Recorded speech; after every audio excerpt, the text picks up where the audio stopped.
yamfa aseda ye mu oduro matwedi ampon na nyankropon obransmadu katawere wototrobonsu afani omega twedi amponyame yedawase o papa ene anwumre nso odi acheyen ya ye betena se ebedi nkomo ede fa Ghana ye yo Ghana mpuntuo Ghana enpajaye eso ene the president of the Republic of Ghana John Dramani Mahama Edin Sembe Bredi Atuja our UN General Assembly, and we need to digest and dissect some of these issues. Na yehu se ampa wakasa ye ana wankasa ye.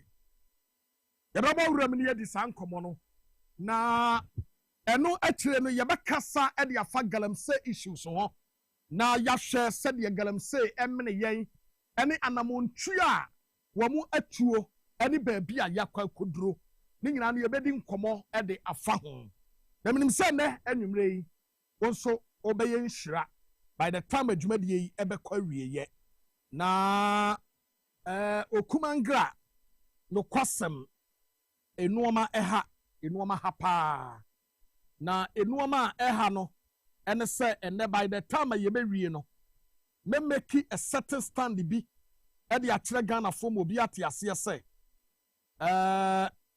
ebia na mani enye ena me kani pain akani pain say sa watena bi edu so na ye to aba wanwe ya man to ama NDC esa say ade owura John Dramani Mahama ye no mani nye ho reason and say for almost 7 months ni ye nya dum so da I am not happy mani nye ho se mani nyina wo me nkane yesi sunti ama mani nyina ye me ya at least anka dumnu be 1 week bi ni anka dum sasa ba biem nanka fu okono wasa so kane na siso amene enkane asisu hren se dia betom kura no se wo mu di street light abakrom bebre ama wonam kura ka light kura won so aden na woma yani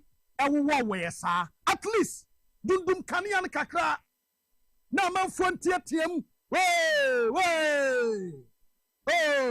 say kane anaba adum but kane ayenum no wow I am not happy mani nye ewon kane dundum a enkoso ema mi mfili wow into ahwe ya de akwai this year sack of MPP for ba humbedu kane.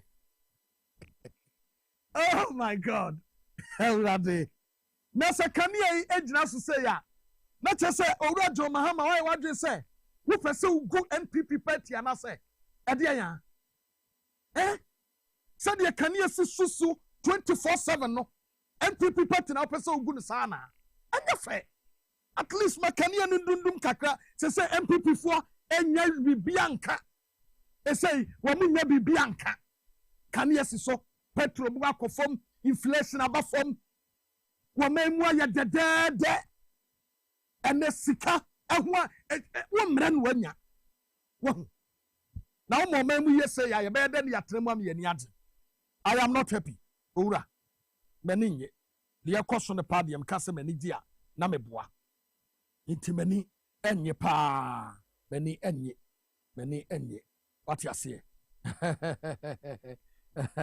Abranti your friend Piaga was say anytime NDC are in power, Ghana loses respect.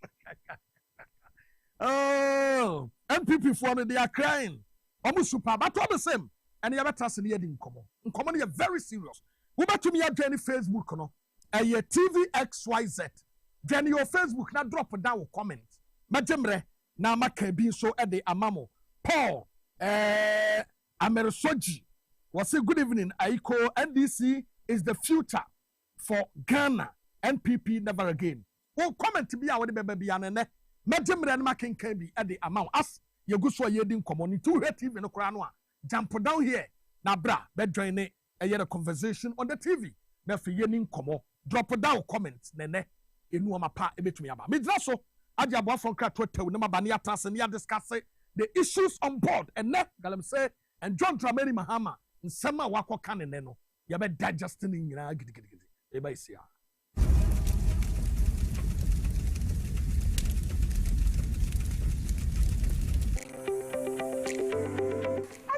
Ade. Timi sisi. Etwefa me to ase ha. Ani kotodwe. Ade komene ase twetwe me fa me ntinim. Je meja ene me nsem ye mo hyehyeehye. Na aye titriti na me hu dia me nye. Cheme ba. Kanena me hawanu no. Kosi se mishia joint fortis. Ene never life. Udompe. Ene waposu ye wuya no. Etutu no. Joint fortis. Ene na ekwa ye mu adwuma. Na de atichima wo obia no. Esesi no. Wuntini na emu ya wuya. Etwetwon efiri wusisi edefa wo to ase no wo nine ensem ehihyew ayetitiriti nedro and never life joint fortis and never life and one mahoto so MDA ade edwedie nkratoyi yi ato Ghana, get ready to win big and live large with Mega Cash Lucky Box, the game where you could walk away with instant cash prizes. It's easy to play. Just dial *426*5# on all networks. Follow the prompt, pick a lucky box and reveal your cash prize. It's that simple. Win massive, up to 500,000 Ghana cedis. Don't miss your chance. Players all over Ghana are winning now. I won. What are you waiting for? Dial *426*5# or visit www.megacashluckybox.com and play on our web portal. The minimum to play is 5 Ghana cedis. Your lucky box could be holding that big cash prize. Mega Cash Lucky Box. Dial *426*5# and win instant cash today. Don't wait. Remember, terms and conditions apply and is NLA approved on the Caritas Lottery platform. Hey, why fish? Some you would know it. And the money who say I can once a moon. Who cast up a packet, see, and no baha, none in Nasa Tataya, or Casano didn't Sakatana. But we didn't say Sapapa. Matidia Mokanina, Spanish garlic mixture, and then the capsules at aroma, and I'm a pomodressa. Wow, why a nice Sankasa, Spanish garlic mixture, and then the capsules. And Yama, why you come apart? A woman boy, dear for Sunday with the Pedrianum. Now, a boss is a bro, I want to chew hypertension, a tick or restaurant, will be a target to 10 temper. Gas is yam, a macra, a mania movement of future crumina, a torch, will walk a water avian, after and Hoyana. Anti as Spanish Jinko capsules, Hana. Spanish Jinko, and no day in Nura, watch your free, Jinko Biloba, and soya oil moon, and my wife Jomo Daho. Martin say anti-aging and a good retentive memory. Now you're on a henny. Antec Herbal Center for and then pharmacies can make herbal shops and run some for 0266 11 41 11. A painful about more money for Quada with the feeding you and come. FDA, Agi, a dreading cratry atom.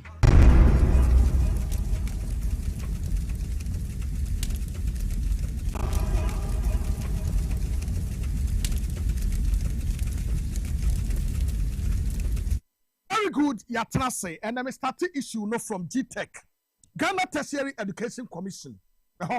And I'm starting and Komono Edia Free. There is one guy here or Ghana Tertiary Education Commission, GTech. Nanidi Ade, Aya Professor Ahmed Jinapo Abdullahi. Ono na Director General, our Ghana Tertiary Education Commission. No question, and say that guy a great disservice to this nation. Now, I was the president of the Republic of Ghana. A changing immediately. I was almost said immediately with immediate effect. Sure. Ebiana this yaman yokuo man and koho. Yet to crom ha.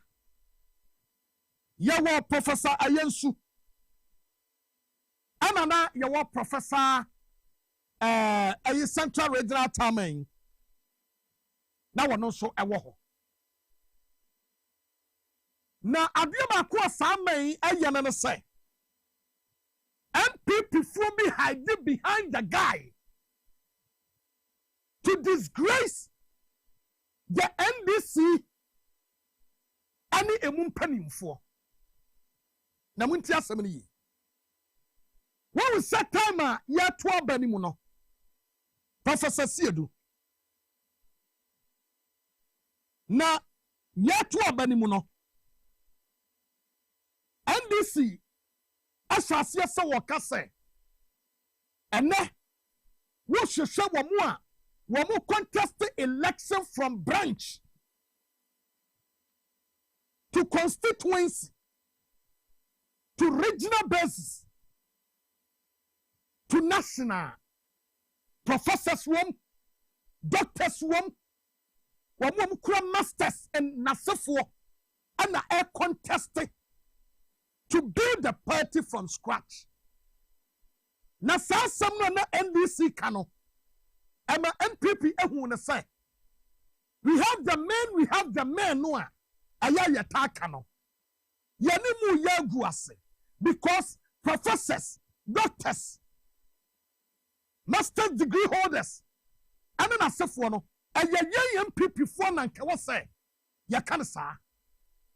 Enu ti sanesade a ene na yempa kwan bi a yebefa so. Said yebeya yebetumi dia discredit this ankrofo yi.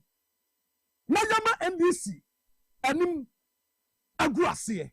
Na tomna bia it is only NDC and ma who come me enemy eba be lead a department wa bla wa monka he. It is only NDC. Hwe almost started say Professor Siedu and your professor. Now I will tell you why. The reason why ya said Jina guy no. Oh yes sir, I will tell you. But hey, ya baba mabaso. Some ya doctor, me the bekasa, na frame me doctor.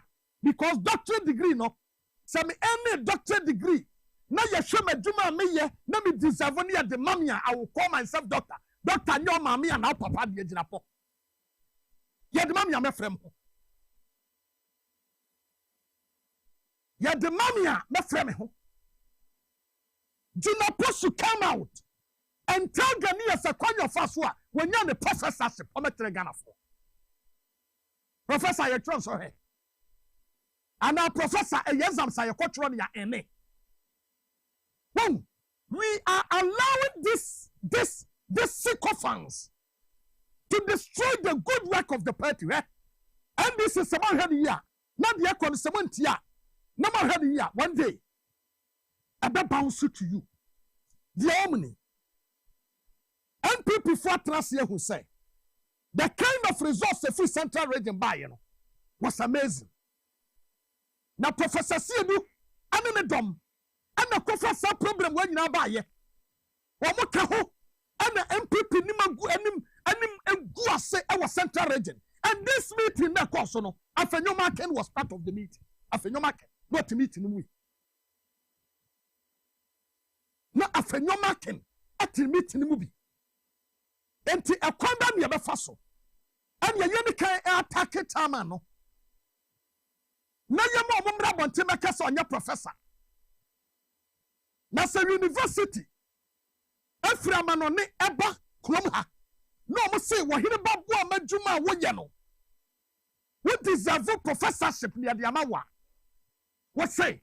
Your boss abaso ni a enye yie. Na mo me sasa gina pon say. E kwan be no fa so a wo benya professor no fe no professor no. Ana gina pon o tro so he e na onya professor. Ana professor yesu no classroom. Won so school bi. Ana o hwe wo nyuma wa ye wo books a wa tro. Ene ne wa ye. And you bestow the same professorship on you. What the hell is going on? I didn't say phone no. I said be an this yedi, be an this yedi, be an this yedi. Na sense winning some phone a costinati. You are John Dramani Mahama. The akoso, the that guy called Jinapo. All you say, the one you say, was say, when nipa. Womo Ben John Dramani Mahama. And we be any who to me a pamono. Because that critical, then Crawford will speak on his behalf. Eti professor Yensu was one year professor. Will be a wassia dear. Upon the degrees, a crown doctorate, near bestowed the professorship on her, was one year professor. Professor Siadu was one year professor. And for real, yeah, Professor Siadu doctorate degree, a crown was one year doctor. Will be a senior dear online. A trying exam sahoduo. Ya market with chat, ya friend or waba. Ya the doctorate degree, ya manua. Not this same guy called Jinapo. At work a campus, ya some say. Now, him. The Omoyano, they want to weaken the foundation of Central Region. They want to weaken the very foundation of West Central Region. It's not Moyasano. After you make a money fed Jinapo, and no mean call meeting. And the same question, somebody in the Batuga. What? So to me, Froby, say, with doctorate degree, no. Yan you want to. And Kwasia Sama Kwakwa. It is Obi and Cusco Ghana ha. No man doctorate degree or ha. Not just a sandy pan doctorate degree. Now we did to my own arena. So we did to moi. When I had when I told you, Mendy. Jinapo, I am asking you. Obi could take professorship. Obi could doctorate degree. Now so one want to be Jamie meaning to why you cookoti and some food, some mono, and Kwa Ghana. Grow it. And this is to me by power, no opposition. I don't know some questions, some ya working king. One from MPP force. I don't know some questions, in a point to a working king. One from MPP force. Now, the amount NDC, the Amube Huano. Yembe Huano. I mean, Cabibri. Men Cabibri. Name of the Acosono. Saman Sorientia. Naman Heya. If we are sent Okoto so bit Yabuan so a catch and says sorry. Then Cassa sorry, so as I say free no swat. What the baby so or started Dr. Sedu. O free Dr. Sedu so and what the call. Was started Professor Sedu a free so and what the call. Professor Yensu so and was had the Professor Sedu Subium. Now the next time. What sorry be what the about Professor Jenna no Pokwaman so. What the Slamo and this is from my young Shasa D-Tech Sa Aqua Ahmed Jinapono. No me had here one and I'm not the one who's for him so. Now 7 years Jinapo and Yasha Crano or said, say, one the president you find tea. Bibiania, we must speak on my behalf for being over to your pamome. But say, I damn it, some who and one would send me to no Mukoya ya. What can so not yet after all when the government so abemu because for no being so young people but for no nimnia and what bemwa what ban president ya bibiania or be speaking on his behalf it will no so hey and we be make sure say and this is for kukudamno we be fight you omunyina mama yenya hwiye ogina pono ho because what disgrace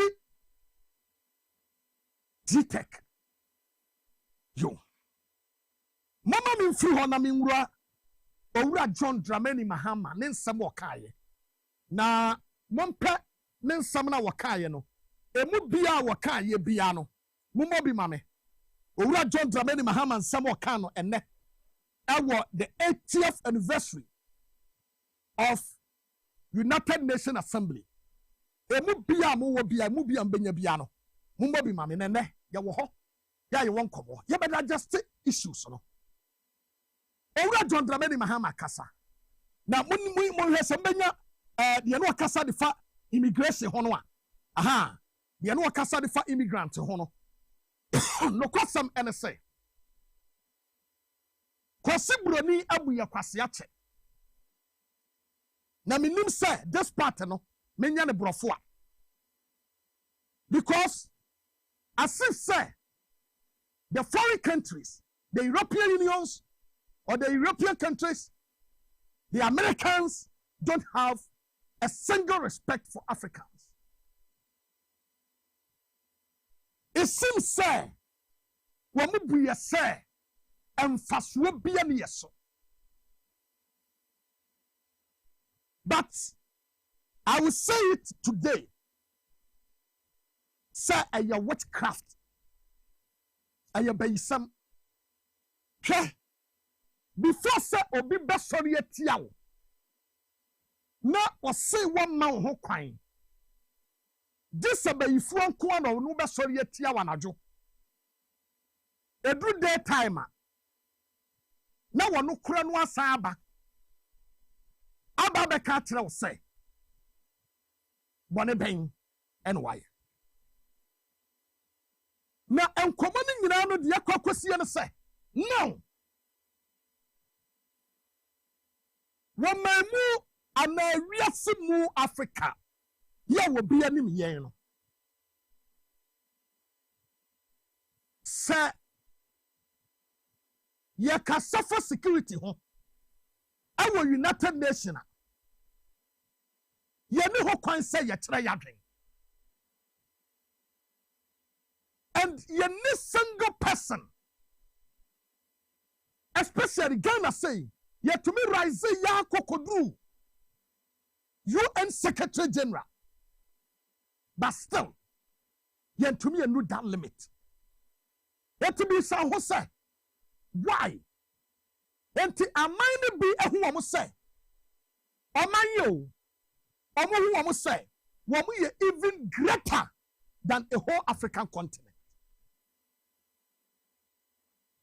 Na modi ya muma yentie nsam a owura John Dramani Mahama wodi atu dwani bi enei wodi tu dwa no yenkɔhwe wemra na yemetase ne ye na just ye besia. Wasan Shiri, a Somali-born prophet, a Somali British poet born in Kenya to Somalian refugee parents, was London's first youth poet laureate. She writes in her poem titled Home. And it says, you have to understand that no one puts their children in a boat unless the water is safer than the land. No one bends their palms under trains beneath carriages. No one spends days and nights in the stomach of a truck feeding on newspaper unless the miles traveled mean something more than just a journey. Madam President, we cannot normalize cruelty. We cannot normalize hatred. We cannot normalize xenophobia and racism. If we're going to tell a story, let's not tell its slant. Let's tell all the truth. When we speak of migrants, we speak of Mami Ewusi Mensah Frimpong, a judge on the U.S. District Court for the Central District of California. She's the first black female judge on any of California's 4 federal district courts. She was born here in America to immigrant parents from Ghana. We speak of Peter Bosman, a medical doctor in Ghana who moved to the town of Piran in Slovenia in the 1980s and later became the first black mayor of Piran, the first black mayor in Slovenia and in the whole of Eastern Europe. We speak of T. Michael, the iconic Ghanaian Norwegian artist and designer, and of course we speak of the late Kofi Annan, former United Nations Secretary General and Nobel Peace Prize recipient, who was born in Ghana but spent his adulthood in various places in America and Europe. These are people who have brought great distinction to the countries that they decided to call home. Just as the migrants and the children of migrants before them did, I dare say these are not invaders. These are not criminals. Madam President, the slave trade must be recognized as the greatest crime against humanity. As the African champion on reparations, Ghana intends to introduce a motion in this August body to that effect. More than 12.5 million Africans were forcibly taken against their will and transported to create wealth for the powerful Western nations. We must demand reparations for the enslavement of our people and the colonization of our land that resulted in the theft of our natural resources, as well as the looting of artifacts and other items of cultural heritage that have yet to be returned in total. Na Owura John Dramani Mahama a statement o make ye no. Ya bam ya ba be wuram ne ya hwe some of the issue a oka ye ne bi. Number 1. Wabo oba bi a ye frɛ no Mami Ewusi Mensah Frimpong. Yeah, nane mame ene ne papa. Eye illegal immigrants. Ewa America memu. ɛno no kyerɛ sɛ na wɔn ni nkrataa ɛna wɔn kɔtena America ne maame ne papa nyinaa na wɔn kɔtena hɔ no wɔn wo wɔn ba ɛba a wɔn ɛto ne di maame ewusi ne nsa frempɔn and wɔn na bɛyɛ the first ever black judge ɛwɔ America man mu saa wɔn nipa yi a yɛka n'asɛm yi saa onipa yi a ne yɛka n'asɛm yi ne maame ɛne ne papa nyinaa no na wɔn ɛwɔ America man mu a wɔn kɔtena hɔ ɛna wɔn wo no illegal immigrants but ɛnɛ wɔn ba ɛtumi sua adeɛ bɛyɛ the first ever nipa tuntum judge ni ɛwɔ America man mu enti ɛbaa ne sɛn yɛnoa ne sɛn na amene ɛna ɛnɛ akoa bi ɔsi yɛfrɛ no Donald Trump ɛbaayɛ a one of the most cruel decision yɛ wɔ take ne sɛ obi ankɔ ne kurom obi ankɔ ne man mu wonam yɛ kurom ha na woni nkrataa go back to your country na nyɛ sɛ deɛ wapere apɛ ɛne deɛ wanya nyinaa no wɔma ho kwan kora ma wode akɔ baabi a yɛbɛte wo no sɛ boxer shorts na ɛte wo a ɛhyɛ wo a ɛno na wode bɛba wo man enti ɔman yi a ɛne wiase a we call ourselves United Nations. Look at the way Donald Trump is treating Africans. I'm a Donald Trump, and to me, sorry, say, because you, this African country, refuse to allow me to send my deportees to you, because you refuse to allow me, I am going to put a ban on you. And what to me, ban anyone. Over John Dramani Mahama making a statement to be said. Was it no one will put their children in a boat unless the water is safer than the earth. Young person adjusted this issue. No one will put their children in a boat unless the water is safer than the earth. Young country be a country. Africans to me boa yehuano. Na yete kodua yenim baby ade yeko. Nipa to me wo. But to me capsize and nipa nyina to me free. Because omo hu na say. Wo man no yetimu no. Ensuo no so no. Aye safer than baby omo free omo ko. Now, why na me a bedru ha? Are you the same people? What these Americans, these European nations, when na render you useless. Ama ye huni ye huano. Mo betete ye nananom. Adu omu konkwasu mu. The leaders. Yan combatiti omu kro. And memma kintina wa. Heavy built men, you took them to your land. You slept with them. Said Yamope. You used them to build your nation. And now, you about that same chronoswa. You could send line. You could Jessica. You could Jevessa. You might refuse to Mosa Jessica. And you come home. What sort of cruelty is that? Simple as Donald Trump. At the Kodia, what you say, every African continent. And I am telling you, John Dramani Mahama, I can't say. I was say, Wamutia Yaka, Wamumaya veto. I will UN. Wamumaya say, you're not voting right, Africa. Because what the Yana Tetri Mukro, you built your cities with our sweat, America. America built their cities with the sweat of blacks, with slaves. You call them slaves, but we call them our families.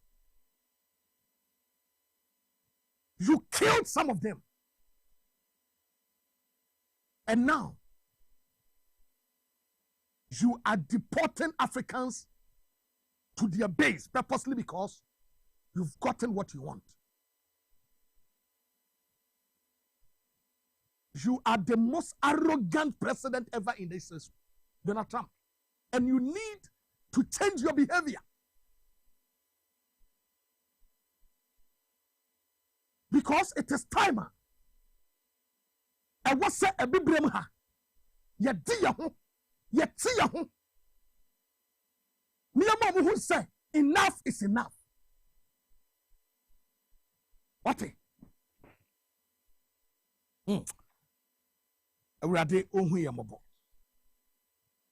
Things are going to change. Mami Mawura, the issue of Galamsey. Owura John Dramani Mahama Yadawasi. Ene kasa dene kasa pa. Wodi akwa kotuga. Ankwankwaye regular singing and praises. Ankwankwaye regular thank you very much. But this time, you told them the truth. May God Almighty bless you. Ghana and Africa will forever be grateful to you, John Dramani Mahama. Mami Mawura aye the issue regarding Galamsey. Na enuoma bi ekoso ewe yeme mu ha.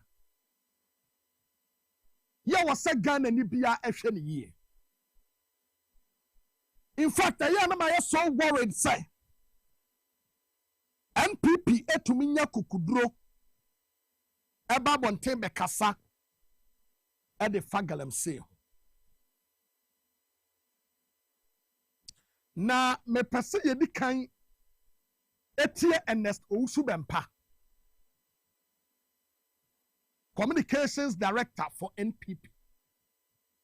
Mama yentie no ewa asema waka ediafa Galamsey ho omientie aboa papa e party for bebre asori ene we are having a moral audacity.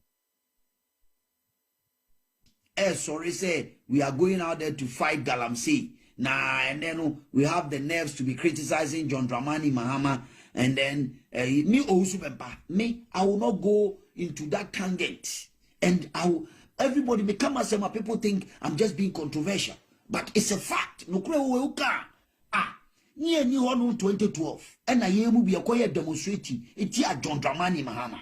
Say John Dramani Mahama buying at the Ghana Dani Galamsey headquarters. Near to Kroma. And a Ghana for party for you should Galamsey for politics. Ama the sitting president Akufo-Addo adding a life to on the line the presidency added to online or baffle for first week because the people that he hide around him, majority of them allegedly were part of this Galamsey here. The NDC for Mesa no my in Galamsey no. Some of them came to continue. So what moral right have we got to even come back and today use Galamsey to do politics? The leader don't want to Akufo-Addo.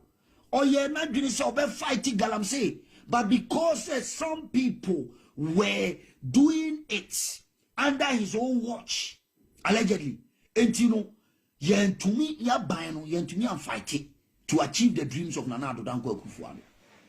It is a neno. What sorry the Galamsey Babe politician. We don't have any moral right at this moment to criticize the NDC because we have failed in all flaws. Failed. And we need to get the high moral high ground before we can criticize the NDC. If we don't have the moral high ground, we can never do that. Except a dishonest politician. Except somebody who doesn't have that kind of political, purging. And Obeka just say, sorry. Now you criticize NDC at the moment. Just one time you talk about Galamsey when out of power propaganda, and then you have come back in opposition. You want to come and tell Ghanaian people say you are better off. It will take a foolish strategic politician to talk like that.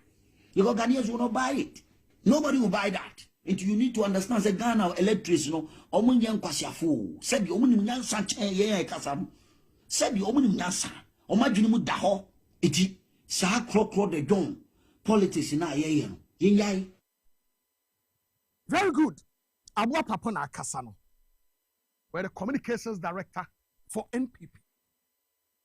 Na waka asamno sadieti.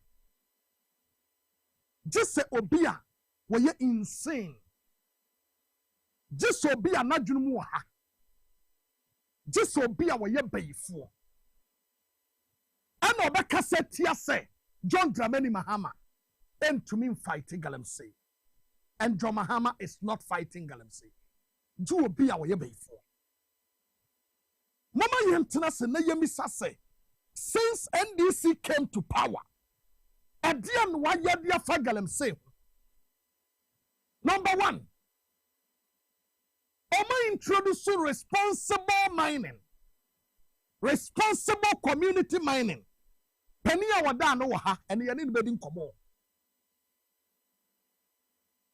Oma introducing blue water guys. Ya wamo fighting. Wama introduce anti-Galamsey task force. Yes, that task force, no. Wama ni men this ni men pipi.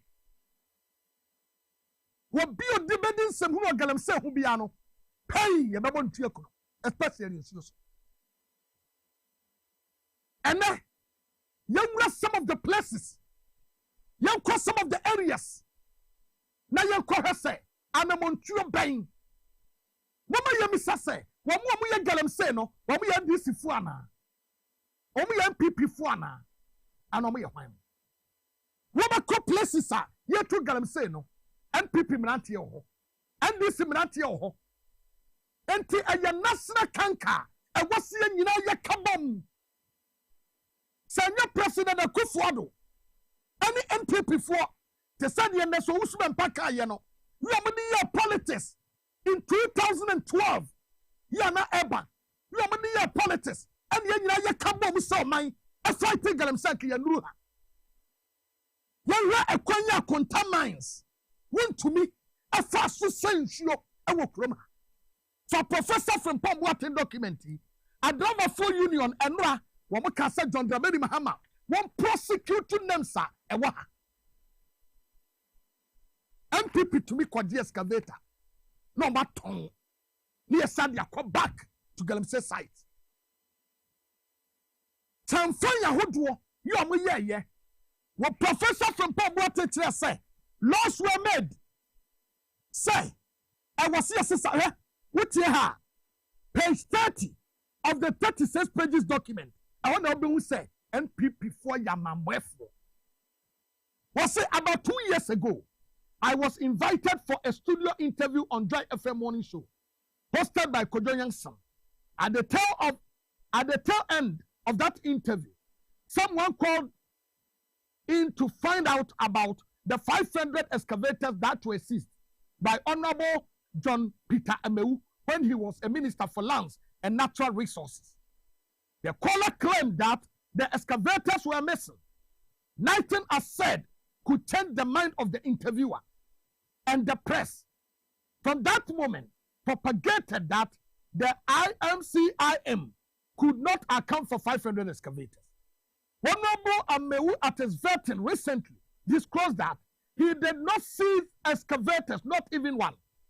The excavators in the custody of the IMCIM were those that were seized by Operation Vanguard.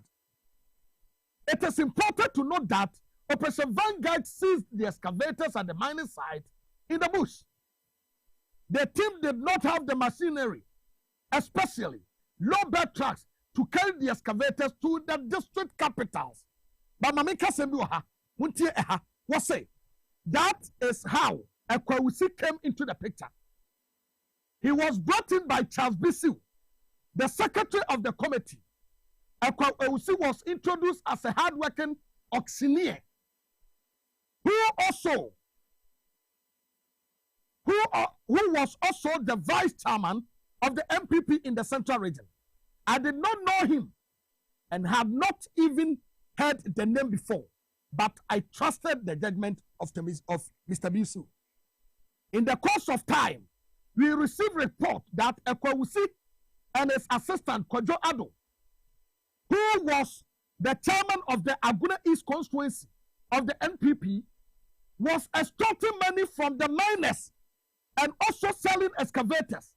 No evidence was provided, so I could not take any action against Ekwa, a party official who was working on a government sanctioned project.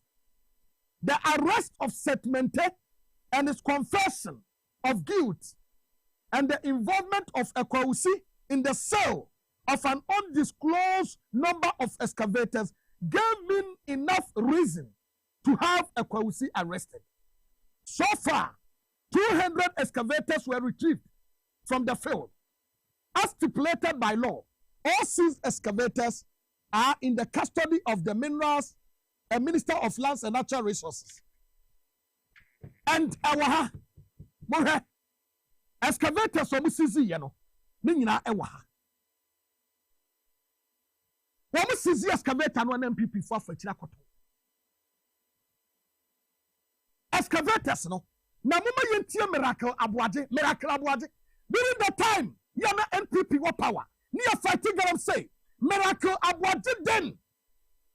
A spokesperson for Dr. Ohenaba Boamah campaign. He was a DCE.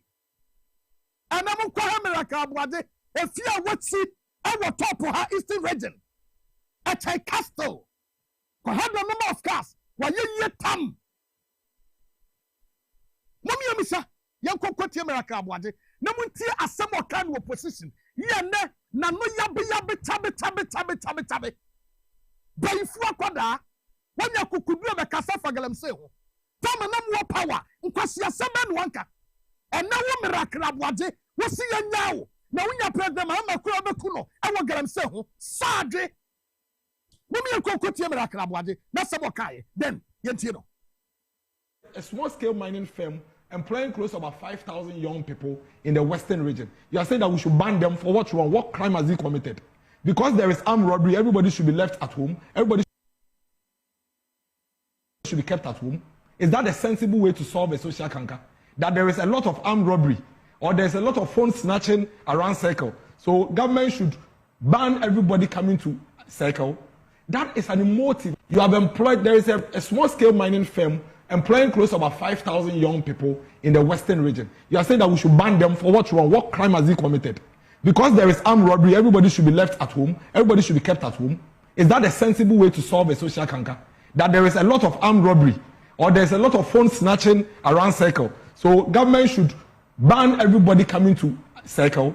That is an emotive, an emotional way of trying to solve a problem. And that is why I keep telling you that these people who come on TV and radio and talk about ban, they are. This is miracle abuaje. Then, and now miracle abuaje nya kukudro. Atumi asori ya bebe jire mu kasa fagalam say this mosque mine. Hwe ewia se no eye circle. Etane ho ebesinati. Etina me kache Ghana for say. Adia will be the 8 years asay no. You don't expect Obi to use 9 months. Atome bi ya na ye Ghana for say. Jamagana no na eye wo anu nufusuo na na sone. During the time na Kufuado wo ho no. Ana Jomahama ababe ye wo ne nufusuo no dia free ho. En wo de bonu no ade ma yedie. But during that time no na ye during that time no na ye bitter leaf ye dia fra bonu no ana na ye tafre. That you don't expect John Dramani Mahama to do magic within 8 years or 8 months to 9 months. You don't expect him to do magic. Woman na yan kakra du obetumi no ye no.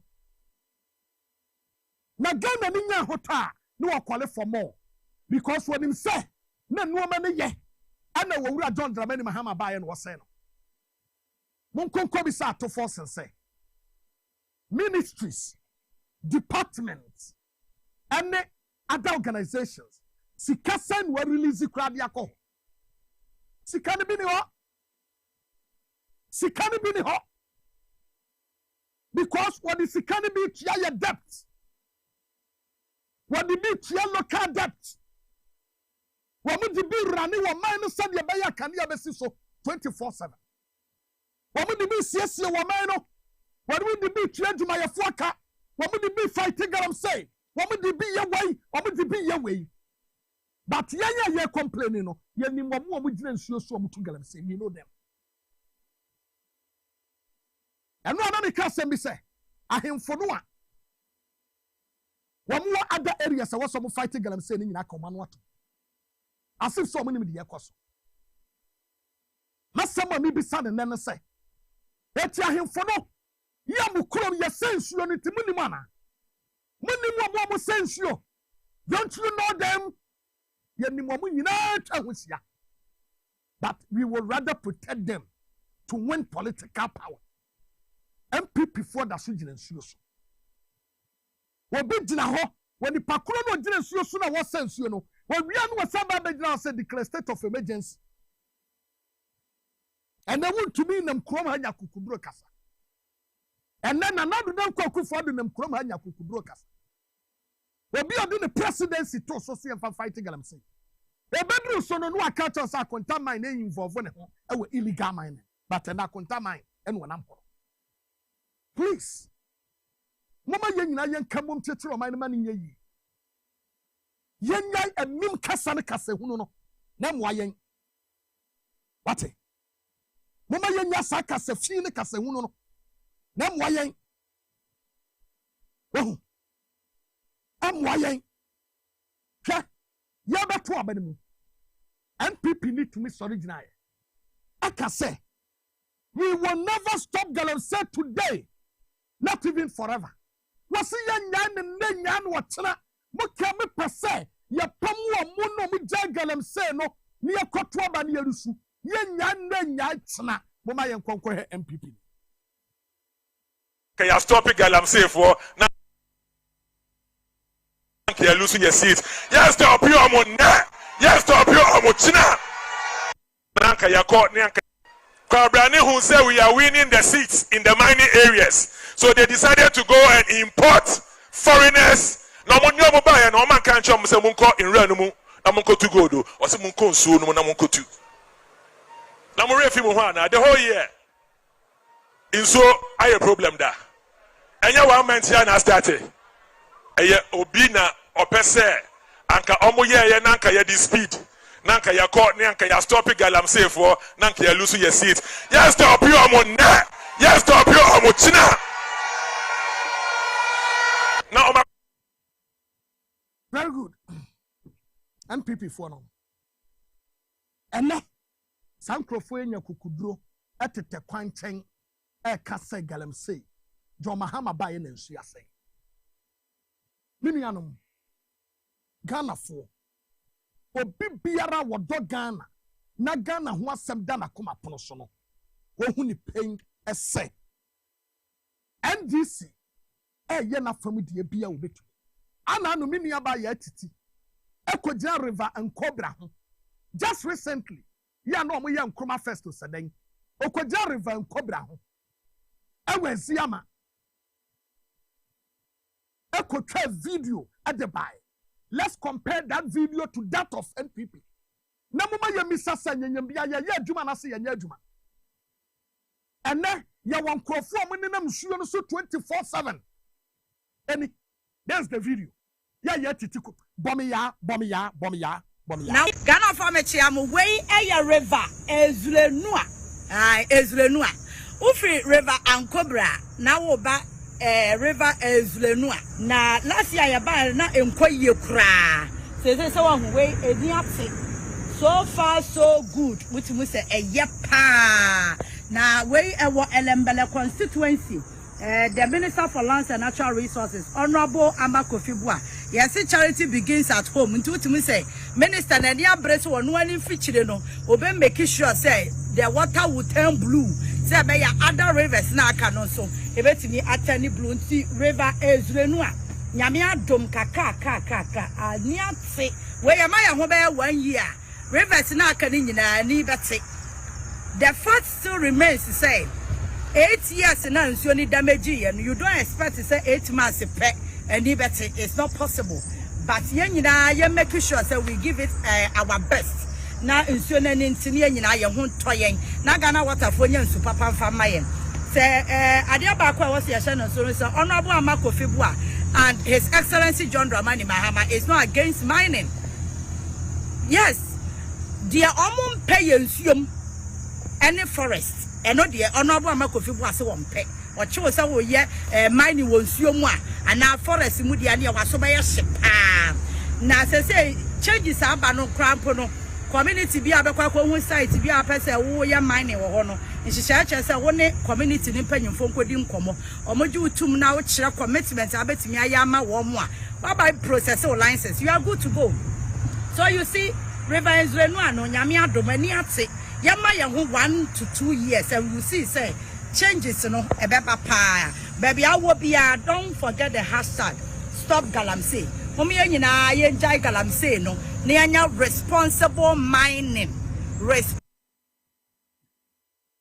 yatiti no etimsramo Ghana ne ye nyina ye dia woni port magazine ya wono na adwuma o ye ne so ye chamfan ko eti chamfan no wono ne modu ye dia kwa ekosi nsuo no so anajo oda so wo amanfo nim no ada ne ye ho aburo sei ada ne ye ya ha ho sei amodi ye monkoso na osoro rebekasa me ko antekeba akwakoje nkrato yi me ba engineer Pedro ewo ha ye ne no ebetena se ne yedi nkomo e de afade ekoso no ho na ene ye bedi nkomo bebre e de afade issue of galamsey ene sa responsible mining no ya wo mo eba be ye no so ma starting podia omunya starting ye so ade wo mu no bia no ye bedi nkomo e de afa ho ye twe ho abai ba ye be bon nkomo ye be sia Eba Center for ya ba mo nchen ye kitanura ye friend is Spanish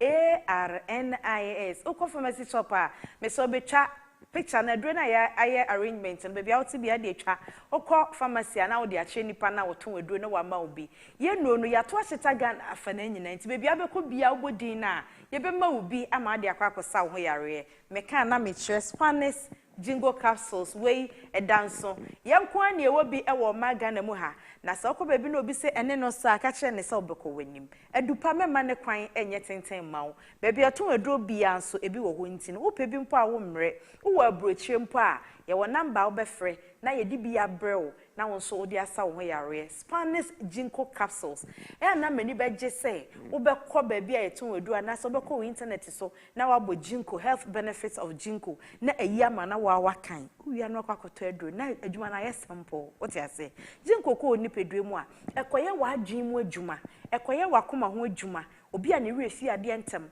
enkokra emrewa emaba wa ne mrante wakra bi refi che enkokra ne mrewa entinom jinko aduro no bi na enyi sa refi ni fi ho se de be ya hedi ahoto ene ahusane ebebe fie meka sei obi wo ho no mu a na koma no entimi moyie enti problem asha se eba hwe boni peri wadu ni Spanish jinko capsules ebebo se de be ya enframa wo se wa koma ni mu enframa wo se wo hunsu e wo se wo msu e wo se wo hu nyina be ye pepepe afi wadwe na nya aduane a wo pedi na watimi akaya de entem esan se ebo adwuma ntem edro nu ni Spanish jinko capsules ebo se de be ya wo nipadua wadwen wakoma ne akwa wo nipadua mu no ebeye adwuma yi fe inflammations ade bia honho no ewo nipadua mu no aduro wo ya ho odani timi pam no na afei yesan wo antioxidant e wosro eno na boa se de be ya ebema akwan ye biebie ma yare ulcers ne cancers ne diabetes ne nuanom no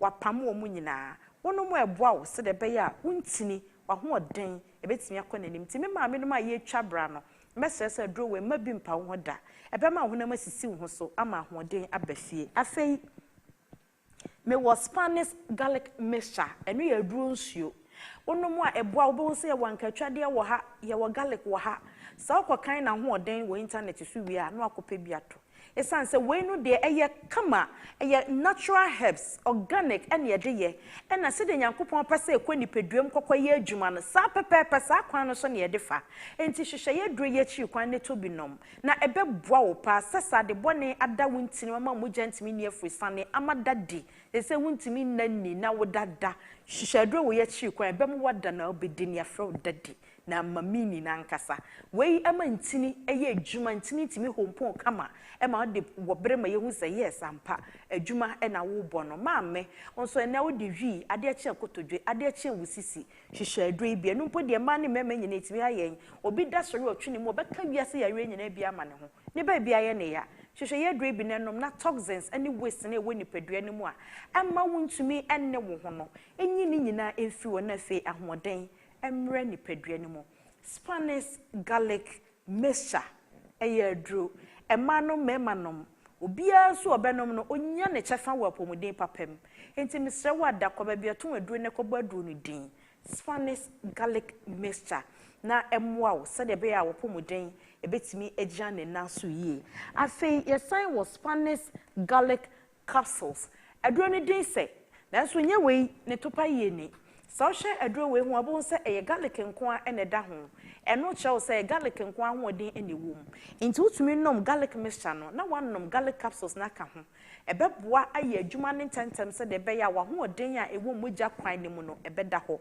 afa ebe yi waste bi ewo nipadua ne mu na ma mogya ede afrisane yie Spanish garlic capsules ya ne se bofra ba no fefe fade egum ho access kokko gold da ahwodin ewo mu ekoni peduom ekokoye ma wo no enompo ene hiame enti hwehwe adro ye chi kwan de to binom na ebeboa ama wopomu den a ewo mogya kwan ne se de mogya di afrisane na akoyie na odofo yi se wutie mi a me kanfo we ya ma wo Spanish garlic capsules and Spanish garlic mixture ni mienu okabomu a eyi entine ne mu no na eboa wo se de ebe ya wakoma na eyi adwuma yiye no eno so so besan enya ahoden aka ho ebia na wutie me wo BP ye wonu a ye de ma wo ye start ye na ma 5 mg afei na ekọ 10 na ekọ 20 na ekọ 25 ebe kakra na wadu 5000 ebe kakra na wo 10000 be pacho bebre hwehwe aduro ye chi kwan ne no mbi ebe bre na se ebe ma aduro no last minimum kra no enu na mpo bi aba beda so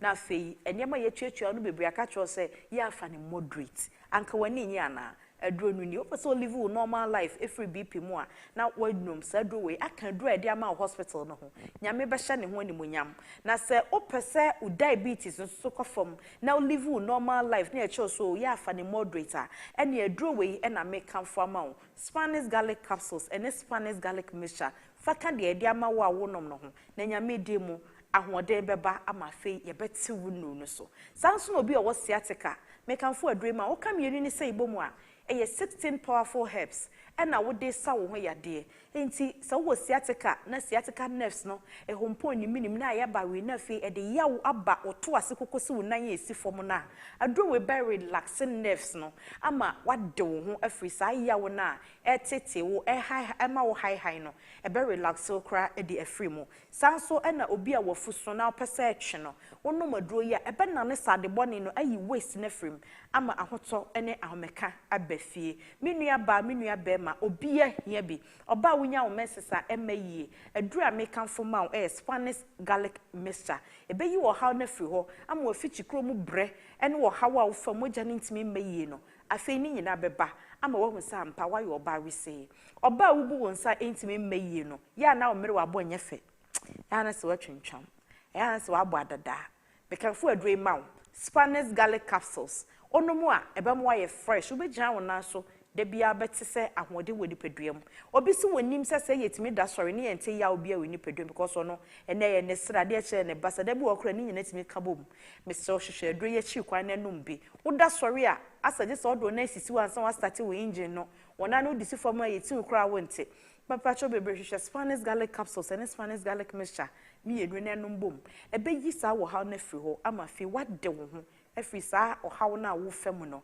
sanso na obi a wota yare a no miadro ibe na hwade ebe ye omu adwuma ayi yare ene ohaw bi afiri ho se de be ya apomuden pa ebeba wakwan mu e kan sa na me cho se ye nu so de Ghana ha drugstores ne pharmacy shops ni nyina wo kɔ hɔ no mu a wonya bito na eboa etu yade ase ekwan ma bio eboa bɔ ye ho ban ye free yare ahodo bebre mu a ma wutimi gya wo na so hwɛ wo ma eye wadwuma agi usika egu botom na sa wo nom Spanish garlic mixture na sa wo the Spanish jingo capsules and Spanish garlic capsules ne ka ho a my friend the 3 powers combined ahoden kotwom eboa so de be ya wo system no betimi aye adwuma yie wadwene wakoma umogya kwan mu ti e basa na wo obema se ye ne osi kwan so a so kwa ni se hu a na wo bogum saa enti wo obema wo ba wo pese wo ho odi ntimi gya ne na so pade a ene adura me kanfo ma wuni emfa ho obi bisa se na me de me low bp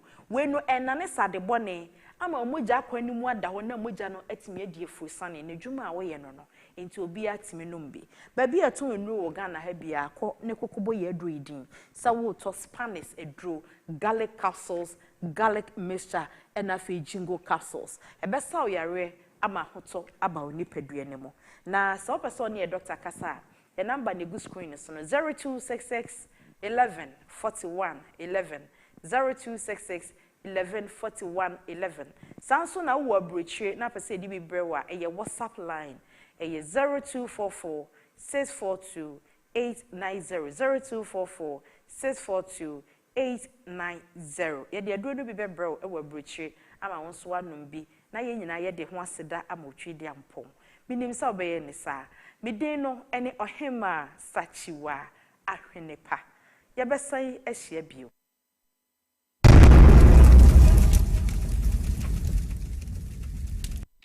Hi. Now let me tell you about Safari Valley Eco Resort, the first of its kind in West Africa. Upon your arrival, you are introduced to your butler, who plans your itinerary. We were surrounded by wildlife from the moment we entered the eco park. So many activities, all in the same premises. Visit the gym or the stables, they have it all. At my break, I'm able to practice my putting. We also went fishing on a man-made canal. Our tour guides taught us so much about the wildlife and how to interact with them. They used only electric vehicles here. This creates a serene environment. I'm told it's over 1,000 acres. My cabin here sits on 2 acres with a large terrace space overlooking my private swimming pool. Now this is royalty. They have their own farms, thousands of fruit trees. I can also have my lunch here at the waterfall. Quite a beautiful place you have here. Visit Safari Valley Eco Resort in Ghana, bringing you closer to nature.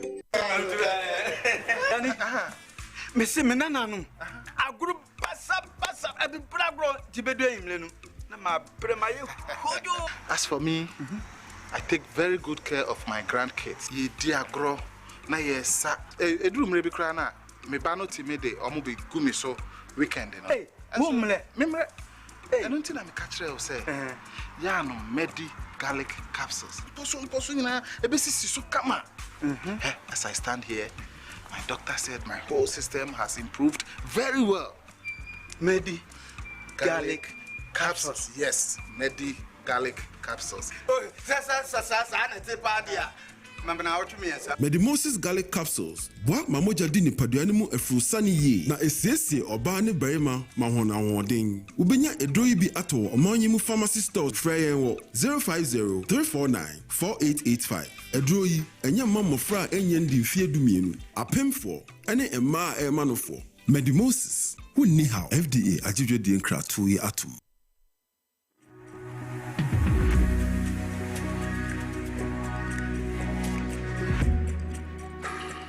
Best Wine is your one-stop wholesale and retail outlet for all your original favorite brands of wine, liquor, champagne at unbeatable prices. You can get discounts of up to 15% off. We provide customized solutions for your events with our event planning and catering services. Buy your well-stocked hampers from us at great prices.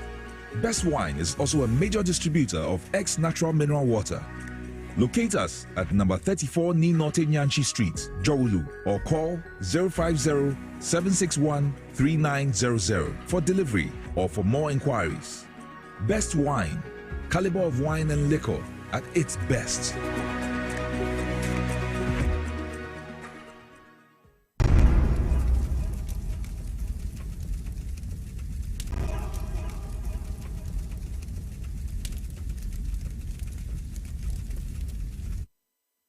Okay. As usual, yatena se. Na ene yene opania wonim de fa ye ho yene na hia ya yene no ebebedi nkomo. Ye friend no Frank Pedro. Minia akwaba. Nima, not to say. Boko na we. Yami adom. I won't say obre. What is it? Yariashe. Ngosa here crash.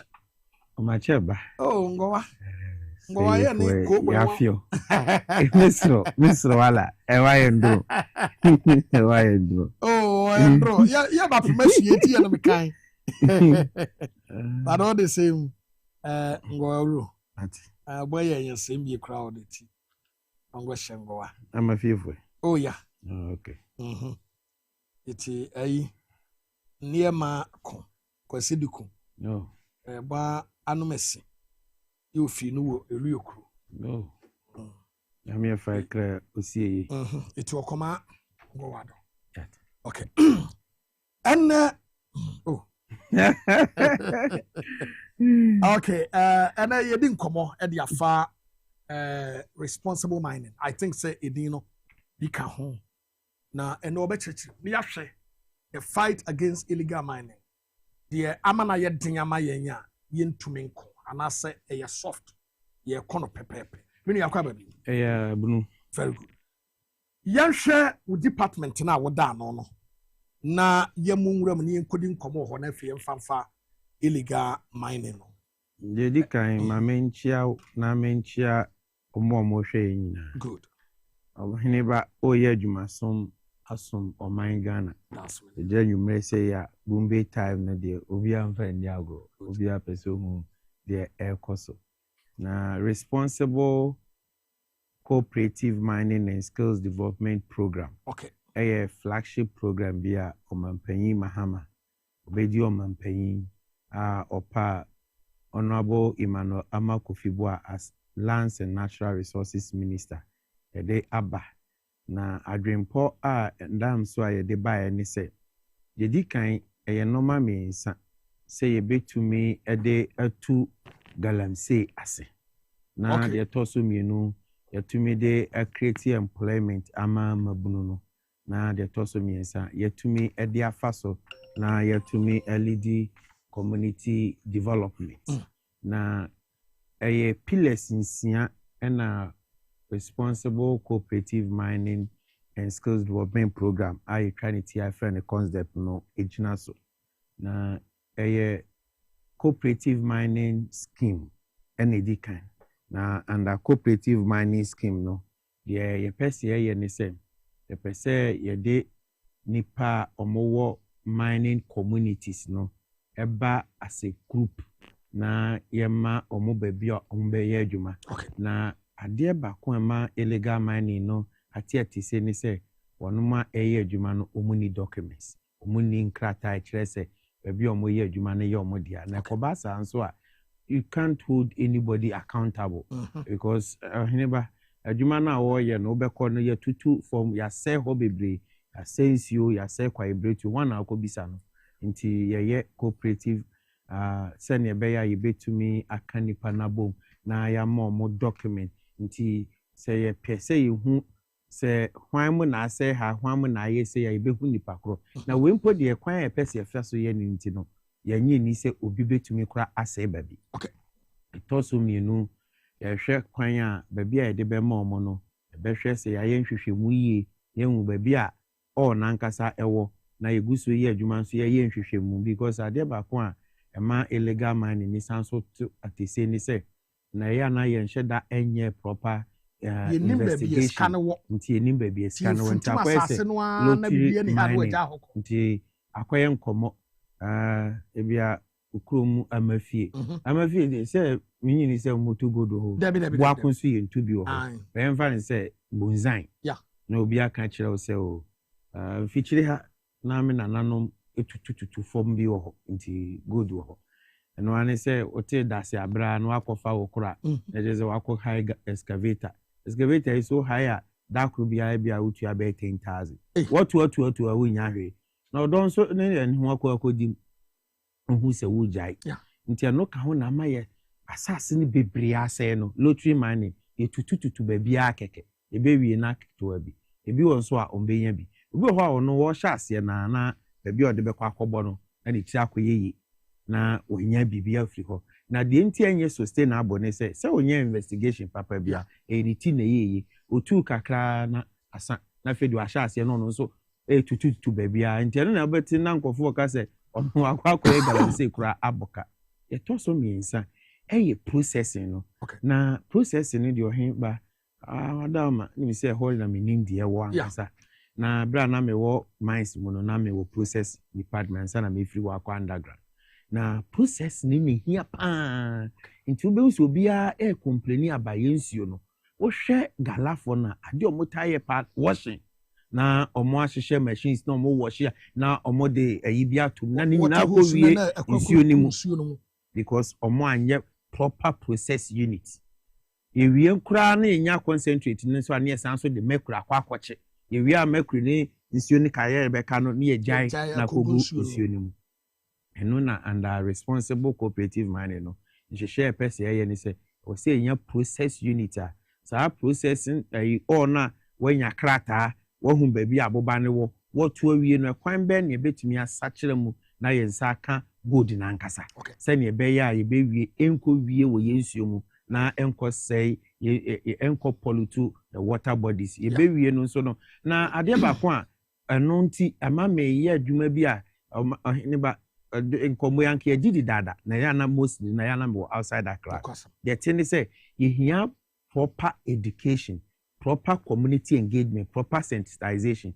Ama omo ye adwuma no obi di asembia to obi trim say me de mpese ye be the process unit bia be obi sansa den a o say ye wi a ye tailings no eno kra na ye tonye ska na adwen bi ma utrim say nipa na obeto wo tailings wo hu say wo ye recovery no wa anye ni ye nti usika ni nyina ko di tailings nti na oba beto tailings ni na ye adwuma na waye ni nyina se wakotu boba no na waye washing no eyevas ase no nti ase na akwakogu sample ni mu no de kogu mu no ye wo nkofo a omonso no kra nkwa no moto mo friends ankofa no no aba abeto no no ko processing ni ye process unit na ye pese de brawo na wo se wo nyi ntum no ono wo bi eno aba abeto wo tailings no wani age se ye de ton ye tailings I didn't know my proper process unit. A bet me ama wanya recovery, papa.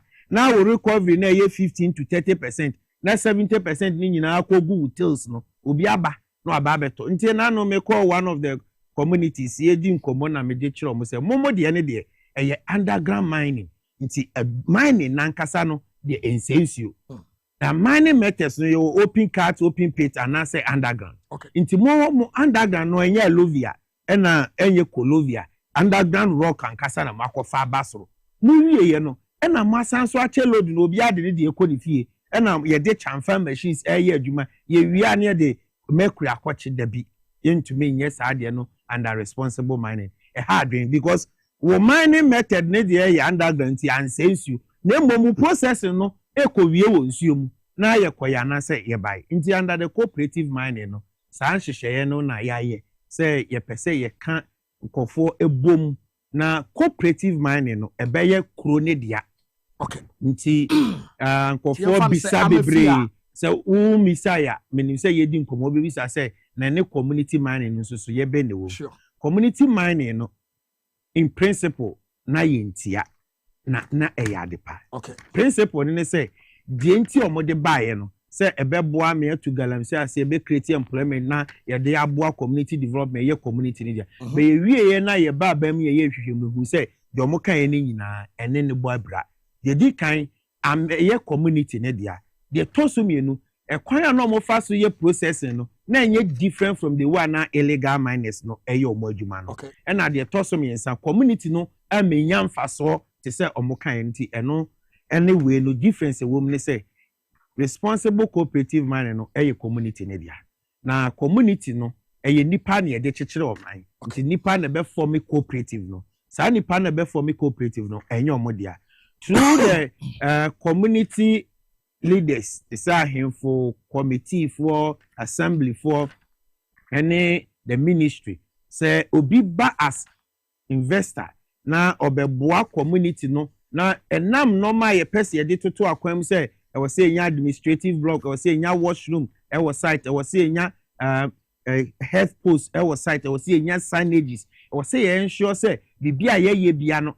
make the large scale mining companies for the year nti ye bibi tra keke nti say investor bi ba mu a say investor no mines na nya ne dia cooperative mining na nya ne dia ye nhyehyɛ ya cooperative for no ene ne be hyehye na ye hu say juice wie ne ye adwuma ne wie a ne nchiche mu no ono ne chefa nie we aban so de omo so omo ye no okro no de nie na ananamo so de ni assembly so de ni de ye reclamation so de ni kro ne de no na ya te community development funder ye discuss ka ne betum ye hyehye ne say ye run cooperative ne wi a wo see etumi ehu bibi e wo kro ni mu nti sa mafie cooperative mining scheme a wo see etumi hu say amafie community cooperative for ne transe any community ne transe ye nyina ya dia tum say e wo say yetumi esi ebia KVIP ye wo say etumi si shape compound ye si school ana ye nsuo bi in the name of cooperative emo man no that becomes the social responsibility of the cooperative for the community.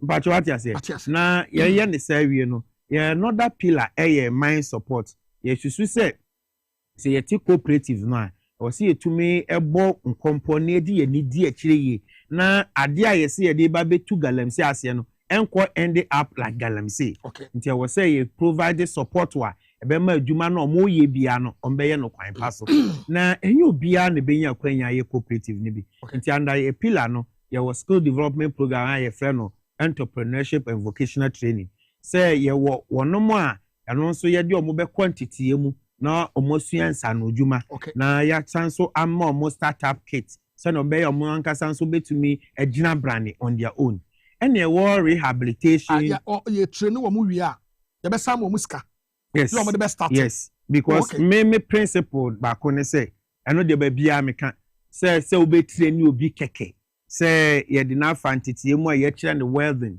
ya kire ne fabrication ya kire ne electrical and electronics ya kire ne leather works ya kire no fashion and design na ye wie ye no ya manehwe but ya man krata say NVTI and any other training institution dia man but oni akadie bia obesa so akọ back to illegal mining na ade bio ayani ewo hu bio ni say baby aya tu amna wo ho ne ya sese no o se pe kwan papa bi so na ye krokra na esanso eba ne dadam na bi wo ho kra bedu baby no kuro beto ebi mpo de se kuro beto ukọ nkro ni bi na fa wasa Japan eho areas na baby aya tutu no nyina ewo krom wo se etumi ekata so na yetumi datin bi kretwa ho plot ebi wo nso wo se edua nuaba wo so ye wo nua bi wo ho kra udua etumi absorb chemicals no now we nim say before so be reclamation no or say soil sample analysis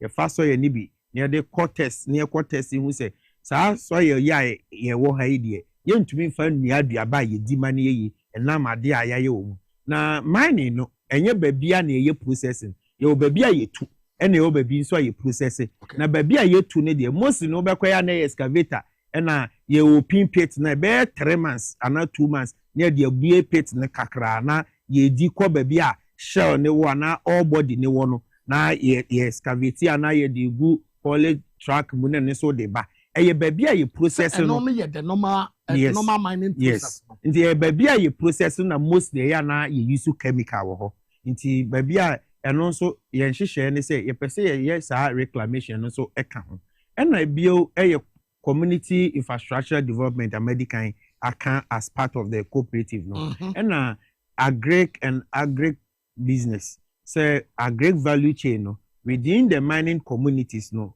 every mining town there are villages and rural areas around. So say they want go into mining, their own pair entrepreneurship no. That's a person called agriculture munso I will say you to me a support for no. Na ye both nyina say ye decide we program we stop gap method. I bet to me ama ye 2 galamsey no ase.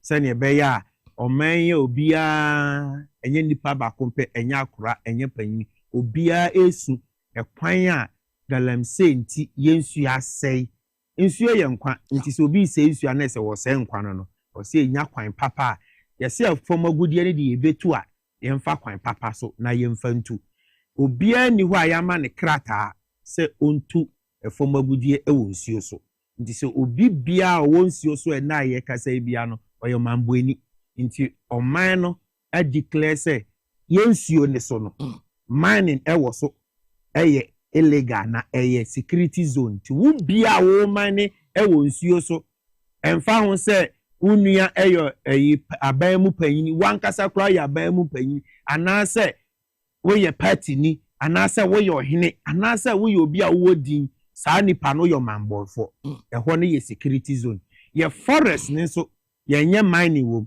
na large scale mining companies mining ewo forest mu na ye wo guidelines na a guardian na sa guidelines no the Attorney General, Environmental Protection Agency, the Forestry Commission, Minerals Commission, and the Ghana Chamber of Mines, and the developers sa guidelines no.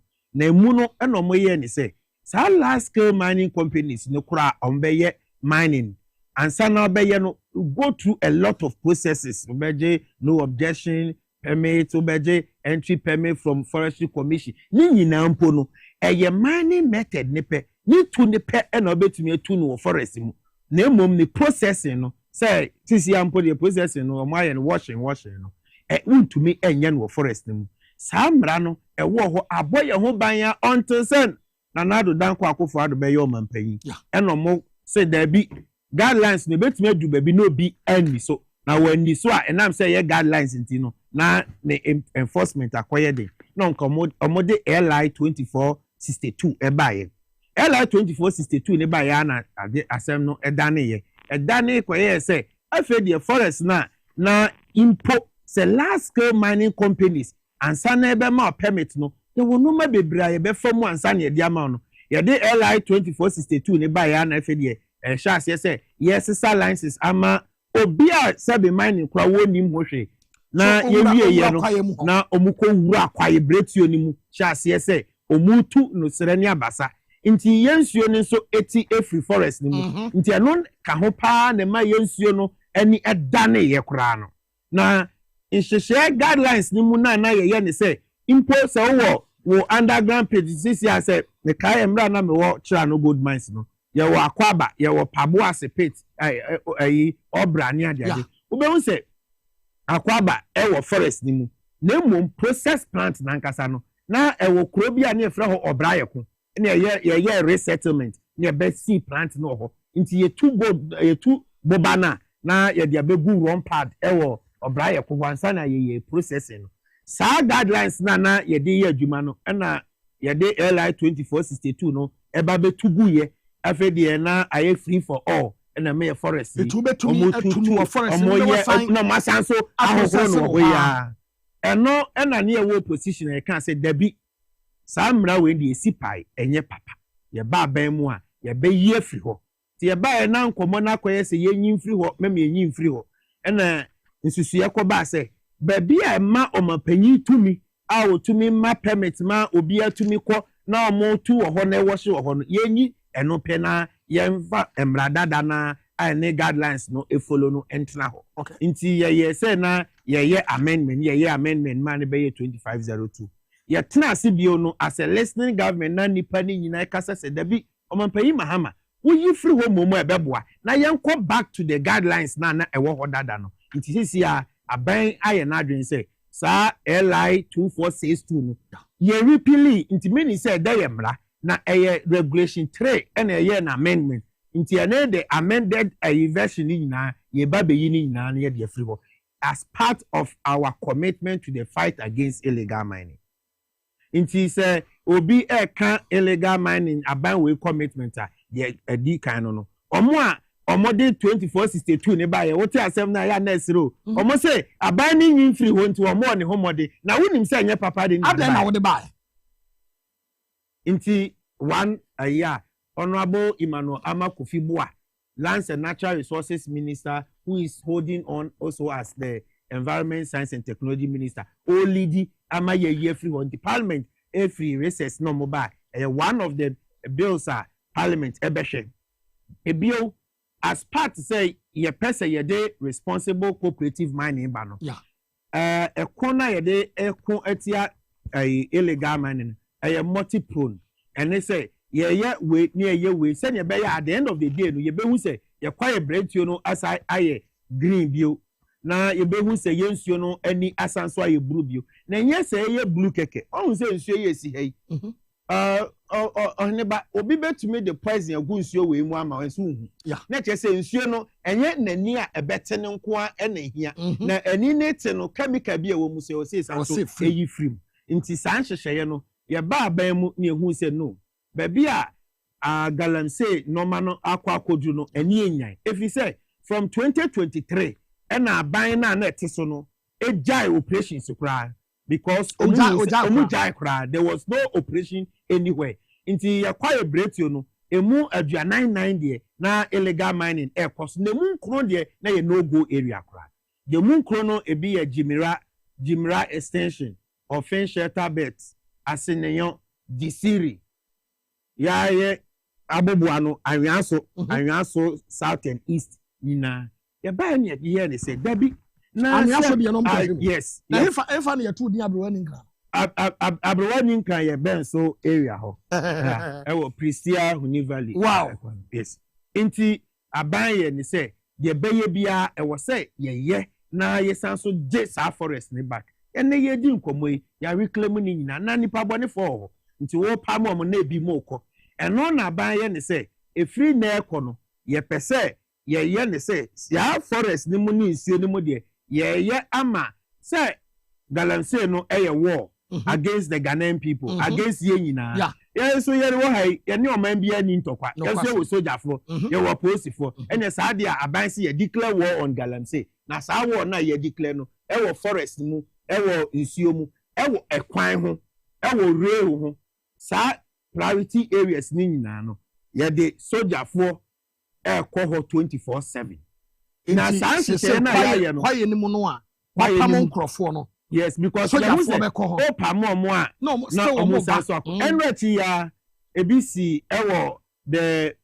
offense shelter belt no offense shelter belt baby adobe ura wo ho anyafutu wo ho nti anyafutu kwan in the side there no so NIMOS no National Anti-Illegal Mining Operations Secretariat no enye soldier for nko ya wo intelligence for wo civilians wo ho ya wo National Investigation Bureau NIB for wo ya wo police for wo ya wo even narcotic control board for wo nti time wa yes our operations ni we no intelligence actually say some of asanso akọ nti time na nti nkofo say time erastos e de ade ne beto ni Facebook wo ene emra ye kwachi omo ye nka nokre se na enya ade aye we intelligence ankofo ya soma ankofo na omo kwo anka ye ntumi ncho on real time na ye we intelligence nti de ya ne say saafo ni nyina ye sanso de omo akwantitiem se ne be yo mbehu se ko na omo ko no oman ne support omo bibi omo hia bia nti o kire ya the NIMOS ye passing out ewo sunyane ya fa police for ya fa soldier for ya fa NIB for omo ye de omo akofa ntiti mu na omo ya pass out na obi anim ba bia woko 21 operational areas to ensure say ekona ye de ekon atia galamsey no na ade ba ko a emane danso between this government and the previous government ni say commitment because now can be said yes nsonsonie ben that way any Operation Vanguard any interministerial task force no mote ye no NIMOS yi ene wo mo no nsonsonie ben that nsonsonie ewo mu ne say de di kan emre di kan a aban kasa a show commitment a ya create a secretariat yɛde ama ɔmo even though it is under renovation kura no yɛde officers na gu ɔmo yɛ adwuma yɛ wasa yɛyɛ baabi adwuma 1 2 there is clear political commitment from the top president nankasa because adeɛ wei ne kono political will very critical and the minister for lands and natural resources nankasa uncompromising credibility 100% inti adwene say ente say na no de na operation vanguard for kwache na party pieska ne yasanso afati bago ya de inti ebasa demoralizing say wo no wakwakotena ho obi betumi kura abotio na obeje excavator na yasanso ade ama party mpanyifo inti excavator be 500 na ayira and 440 na ya chi ni nyina wo ho nti wo ye soldier ni na okoye aduma wonim say mpanyifo na 440 excavators wonim say mpanyifo na mo wa chire no mo ye nokwafo on be protected into that is another one. The second one no continuing training na yede ma the operations more task force no to enable them know say adwuma no mo ye no says way bibi exercise wo mo ampe quickly no I was say yede mobile base na ye try mo the way to go about it. Okay. And the tosu bio akwan a ye fa so ye empower omo nti this time round no enye soldier for pen ye je omo akotum because obeko baby no e wo mo asabi omo nom abonsanta wa bi nti narcotic for ka ho obeko baby no you need intelligence now pick the rare information abema watumi akoye adwuma no nti e wo intelligence unit so within the 9 months mpacho what you say nti sa operations na ye no na we so ye ni continuum enye say ye kwaye 1 week no ye say ya ba ye beje ya home nti wo de ahobire ahogibia mu na nkofo sanso akwakuwati na omo otogum na omo obia ye de ope nti that is the difference political will by the political leaders His Excellency John Dramani Mahama or say emfa ho say we ye NDC ni so ye MPP ni say we ye CPP ni so your hene so your hene galamsey omamboye adwuma se wo be ye mining na ye mfa kwan papa so ne ye mining omampanyi Mahama enchiri mining honorable Emmanuel Amakofiboa enchiri mining na emom ye mfa kwan papa so ne ye nsuo ne so no untumi enkoye mining wo so ye forest ni mu no apart from few large scale mining companies follow the guidelines no nkaya aka nyina you have no right to enter the forest to mine. So, oko enter a security zone. Obi anso nim say security zone there. Oko ho na oni permit no obi ama wo kwan. Na wo say wo oko ho na okoye de opia ye twe waso.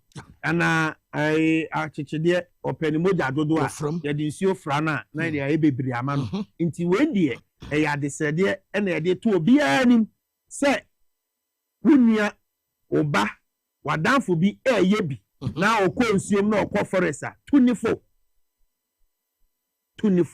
say baby a illegal mining ede o mine kono enye okay na aban we entisa aban dada no we are committed to the fight against illegal mining okay and we are committed to irresponsible mining yanhwe omo kuta shovel ne pickers ya womu etu asase na se wuram na ebia osi meko po 7 po 10 na wawura ase no wawia no wakotu nete no mo de aba eno no so no eka fight no ho anase mo de ye no de nka ho se minim am se o producer me send the videos bi baby amete no machini krum hack ana men kai so oman mu ye pa nti but the okay get to no ti ko baby na she baby akofo ye just no we can't do that and I can do a fight na nyina eka ho ye wo baby as o person ye underground mining na betumi higher range system one betumi akwase ho because you see baby wo ho a okwa omun twetwa nua no ko Savannah region who were chira who say illegal mining cost but ko be ho a na what we say nkofo tutu amna ena hanti ena wo show no okay o fa omu hu o body no na fe de omo atete ni ghettos na omo airdrop saa obi se wakọ 7 posts ni ade saa yi ni nyina emwa because eno so say asase and apart from that no omo wi a load no omo de beba so no ekwan omo fa so processing no nti obekọ cyanide na ye wo kwan ye fa so ekra cyanide ba oman mu no ebi mo fa bi e de ba illegal mercury I ni se ye kraba no ebi mo de bi aba illegal nti saafo no omo de no de ohun se omo tutututu bon a omo ehye mu akwase no omo ba esan so be sensuo ya because ekwan omo fa so be process aboba no omo nsaka no the same process na omo in fact sometimes omo de ne kura esan so eni enyan esen de uhu no se omo de openly no ya wash na consume o samu de na ehu yes because ana market you say boba na okotu no from one there on to ma gold bodo untimi nto mo bia je wasa kirem na ne sa kirem no ehọ no na ya asem no processing no nti ene nkomo bia me ne mpanyifo bi hia ya yedi no processing unit no na ye ni ewo ho pa say even small scale miners no say under the cooperative no to me eto yebo na ye more of this process centers advantage areas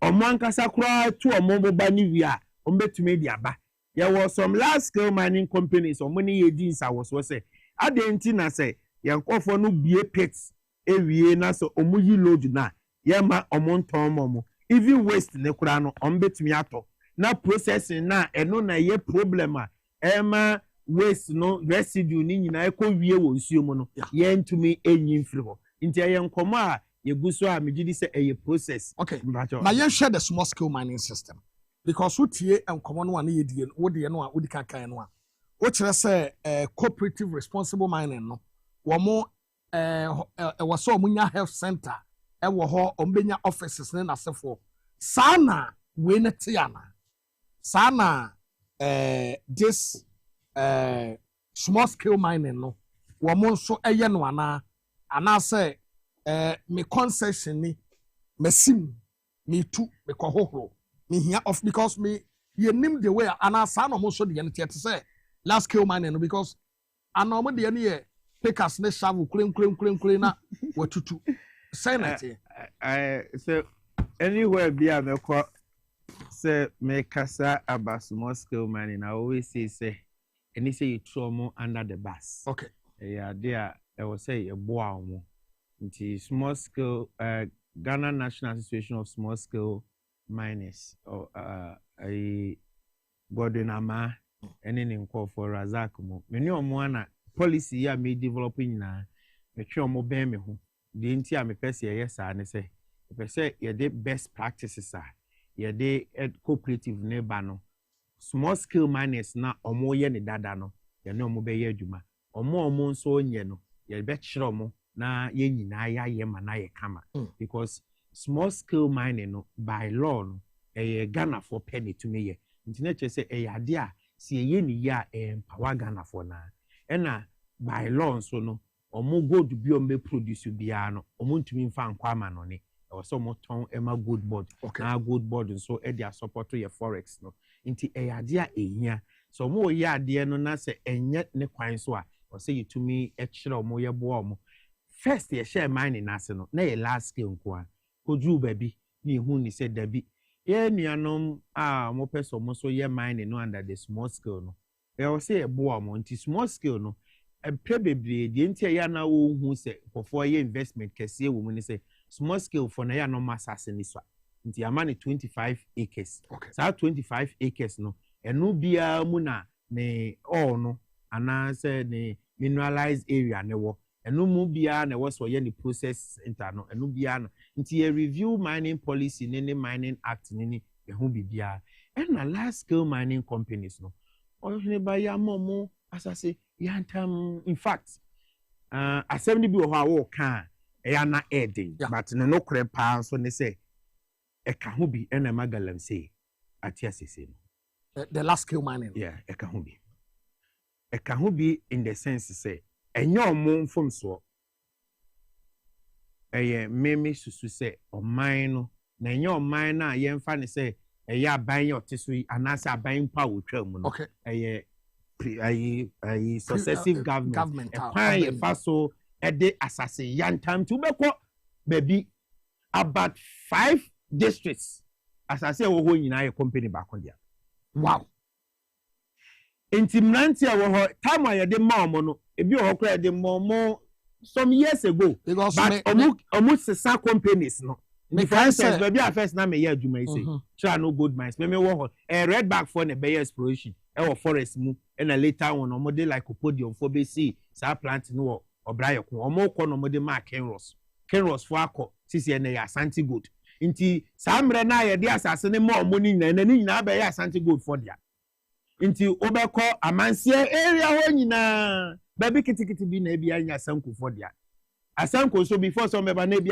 na yɛ another na saa mmerɛ na ebi yɛde ma ɔmo no na nipa ɛwɔ mpatam hɔ no ɛnɔɔso na communities no so ani ɛma mining ho ɛnɛ community ni nyini nipa ne dɔɔso nti akɔma na akɔba sɛ kɔfoɔ no so encroach wɔ mo asase no so me kɔ a me ne community me yɛ community engagement asɛm a me ka kyerɛ mo ne sɛ untumi mblemu mining companies no ɛte sɛ ko papa asi adankora du na ɔde du ni nyinaa ama hai na wunya babi na utonko na obuafu sɛ nipa o papa de dan na ma na hai no wɔne ne kwa akɔkɔ meanwhile o papa so na de ma na hai kɔ ne papa o papa hɔ nti ɛyɛ aban ɛna de asase na ma ɔmo because yɛ mmra mu no yɛahyehyɛ ne sɛ o wɔ asase a asase na nkasa de betumi ayɛ wo de betumi ayɛ ɔhene bi dia na sɛ betumi ayɛ abusua bi dia na mmom agudie o mu ayɛ ɔmamu ni nyinaa dia sɛ ɔmamu ni nyinaa no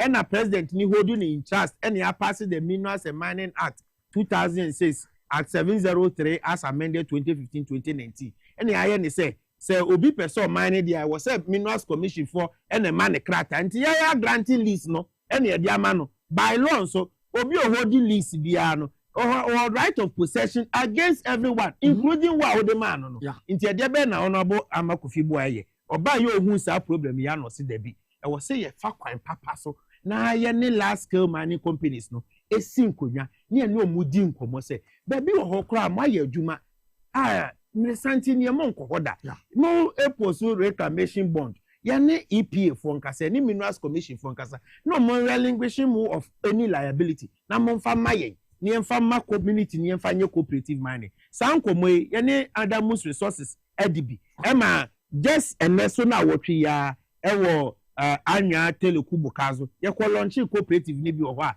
omode baby emaye nti na me beba ha me ne EPA deputy CEO adinkomo a ochina eme ye hyehyɛ sɛ Monday ebekɔ ne akɔyɛ inspection with Minerals Commission any EPA for our site so sankomo na ye ne Ngogo da Ashanti for so adibia omama ye kokotie sua enye hope ye sanso buso aye obi be say Oliver Trace you ask for more ye sanso buso ye ne omudi nkomo ntitembia de ya na mesra manfo ne se meme emfa mra no enhye ye nsem say ye kɔ akoto ahyomo so ye kɔ na ya by force ye su kotutu wo dabi eya ban na de ho ama omo enna ba bia ye de ama omo bia no omutua ho grant omutua ho ska o okay omutua ho ska ma Minerals Commission nti asase na wo hu ni se ye de ama omo saa no enye se eye fa ne kwa nti wasa eba sanso no so eye omo ya so omutua ho ka omo ye ho bibia na ebe hu an se na galamsefo abeje omo asase na aboso nti ye guso aye ne omo edi nkomo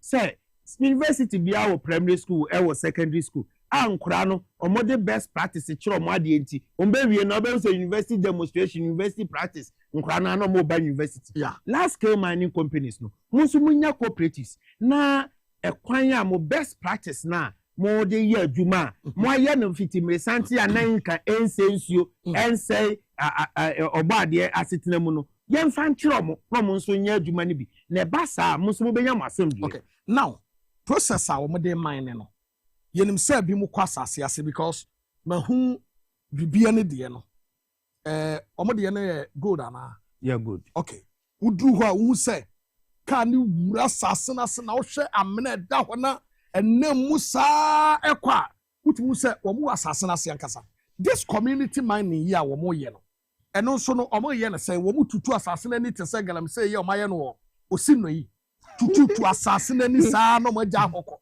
anaso mo nso bewura asase na se bi na mo nso adidi na fit be no betumi akwa anaso mo nso de ne tese osino ene kura makwenya ho asemo osino ko ba bi na nipa ne kase na so me machini Ghana ha kakra na majumenti na say osino de ase Galamsey headquarters e to so trebe mi wie mayasem ena de ha adia ye pese prevent no ene saa eyi no say kofo etutututu ba bia basa enye osino kwa okwa wasaja pa any wasamo like in chronic doso okwa na wankasa wo hu se dabi nipa no a oye san na adwene se wo tu apiska by kwan ya fa so aye no enye papa until we are looking at say your target na air rock mining.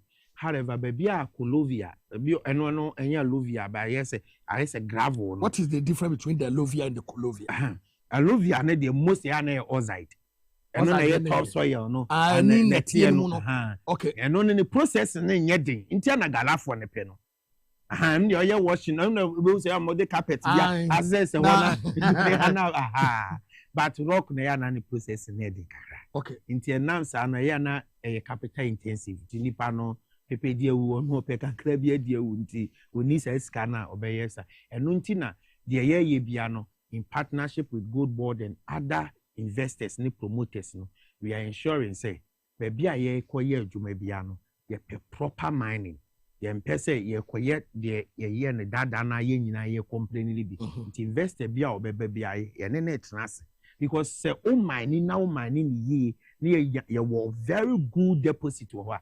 Wangasa bete woka na o mining so ho ato no omo ye adwuma no so obia begidi no bia ho ato no.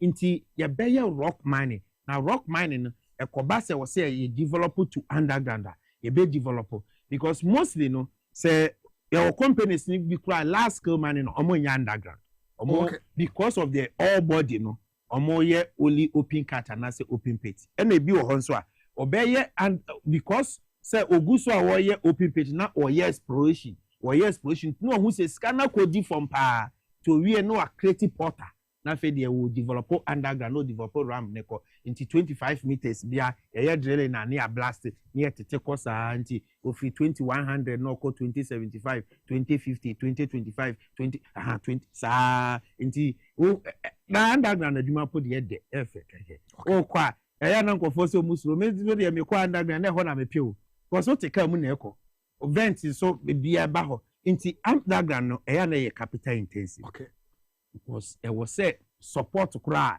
o de bema na geotechnical people from be say baby am ye adwuma no ho ye safe ye be ensure so say vent ekoho mframa no de ekọ no was say mframa ni so bi pie na ebi mu ho a baby ho mo ye underground o ye kodi nko na nkofo ne ka say ku mo nam say an ni say on say why ye kusie bon no why ni say wo underground na why no man frama bam na man frama mpie nko e ba sa obewu o sa sem frama ne ba insider e wo say wo san so ye outlet ne san so ekusie wo ye ba ko ha no why ba ko no why ye ba ko to na pampamu a wo de wo bojam wo ha no fa okọ nti de pese ye ne say de ye develop no into underground ma ko ba bi a omo use old shafts and old mining companies ni won to ko I takwa Ohenaba Boamah shaft mako Pinto shaft mako Bogum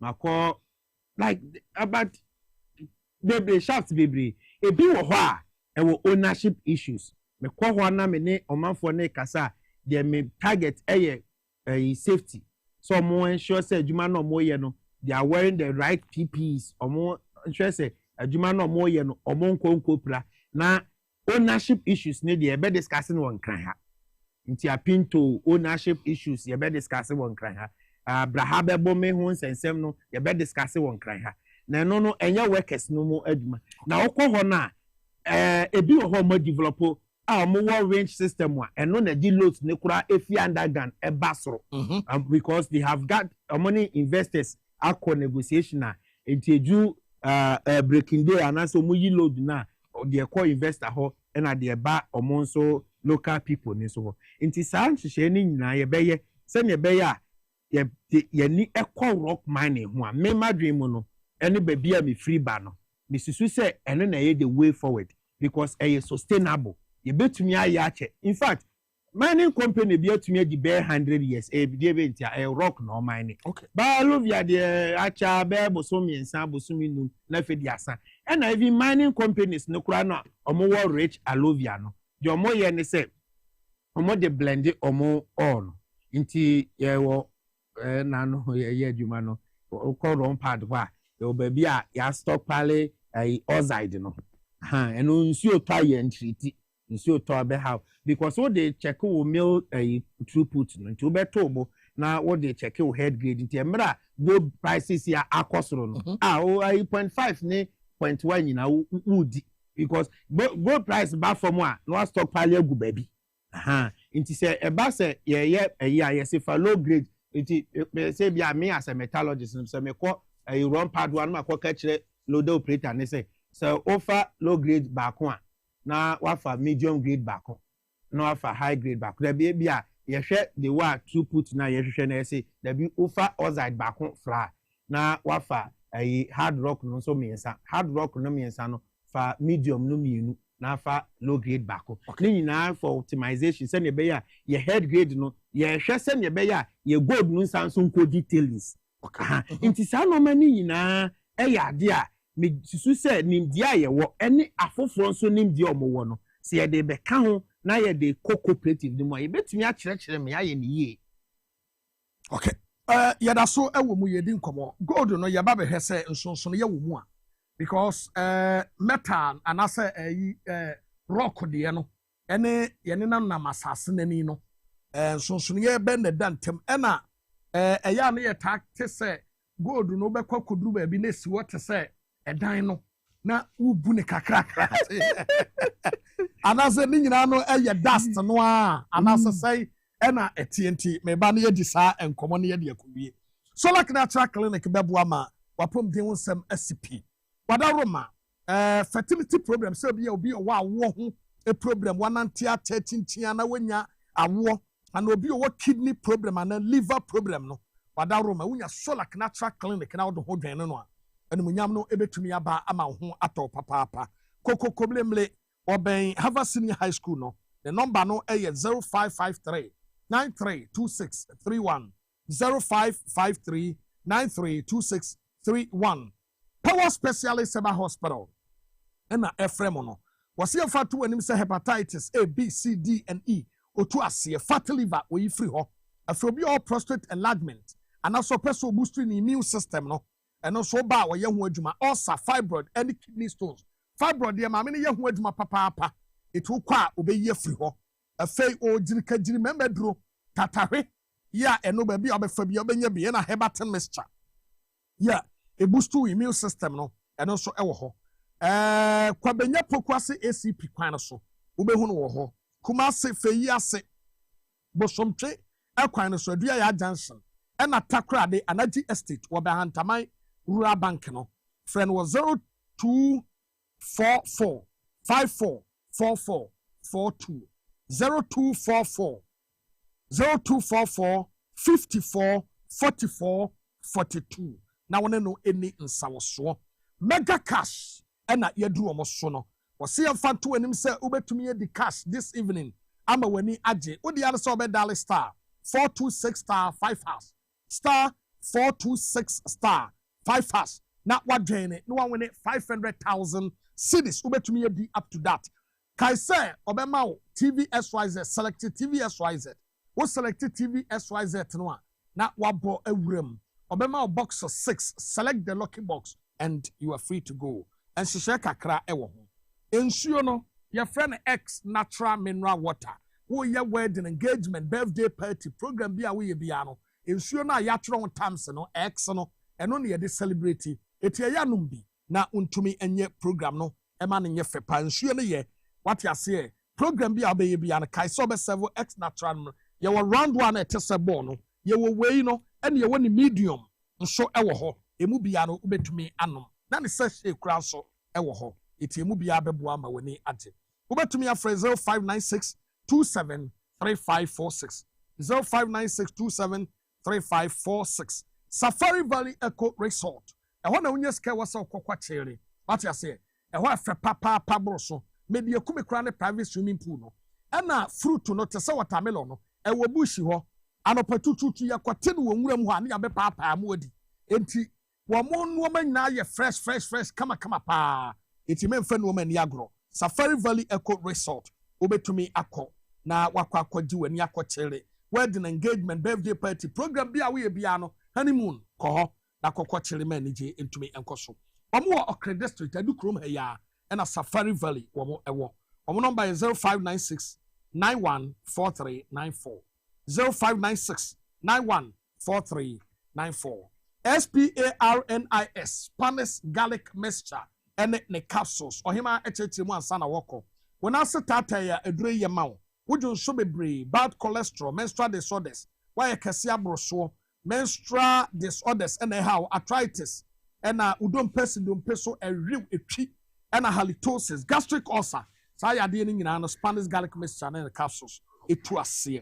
Uber to me, afraid doctor 0266 114111 0266 114111. Finally, Medimosis Clinic and Prostate Center. Was this month a prostate awareness month. 85 hujim na wamwao. Medmosis or see fan to Ghana for you say ministries. Here what Ghana Highway Authority yard in Muhano.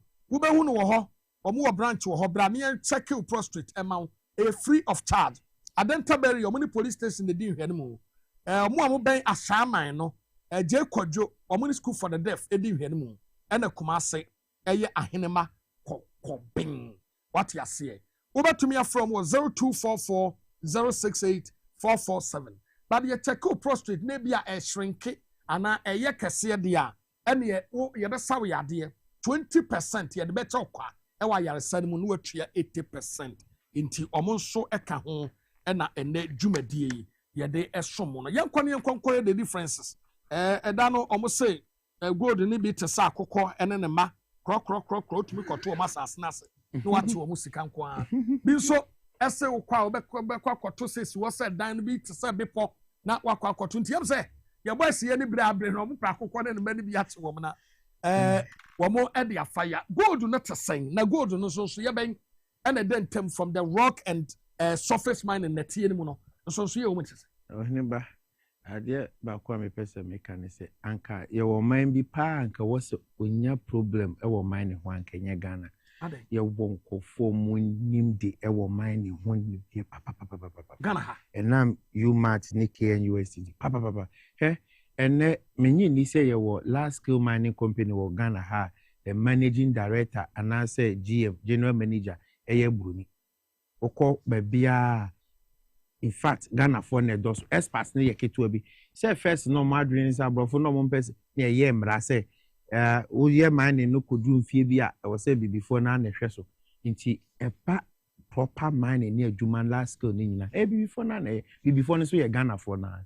Even o kwa underground no mo use jumbo solo burger all the name the machines in Ghana for bebre.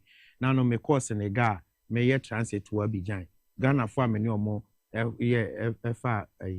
na me am kasa me former working colleagues ameni omo ye adwuma e wo kira no good minds enum na omo omo ye adwuma wo Mali nigi ni omo ba back nti utumi say even Africa ha okobokina Ghana for na ye adwuma no ho ko Senegal ko nti e wo say saa nimdie na nkofo wo ni na me de say me wo man ni me kura man nkosoro papa bia ena me free mu ebeye nti saa nimdie ni nyina we have to harness it ena ye de beboa for the cooperative no nti yadwen ni say ba bia ye cooperative bia ye mfa nimdie fo meka ho na enye ni ye na gold no we geologists for na betimi a kire mu pa moba aboba no Ghana ha sesa nti ye wo ba bi wo ho a wo takoyen belt ye say asanko belt ye say sehwi belt e bia ne de wa ne all body no e behave shell no ba bi efa na ye wo bi wo ho a aboba no nti ena won hyedan hu galamse wo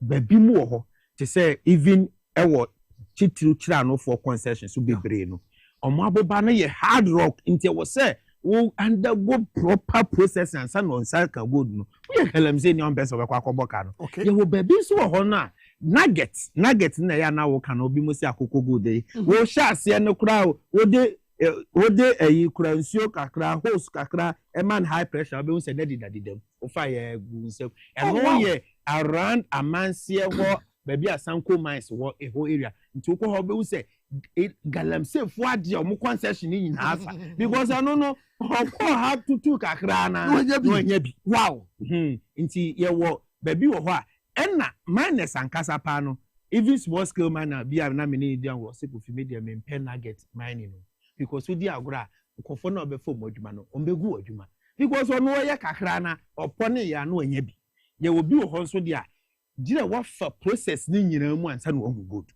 but what I say na dem alovia no baby a eya rich pa no mostly for force to say so when you bought test to 2 trenches no na ya fa samples near the akọ ebia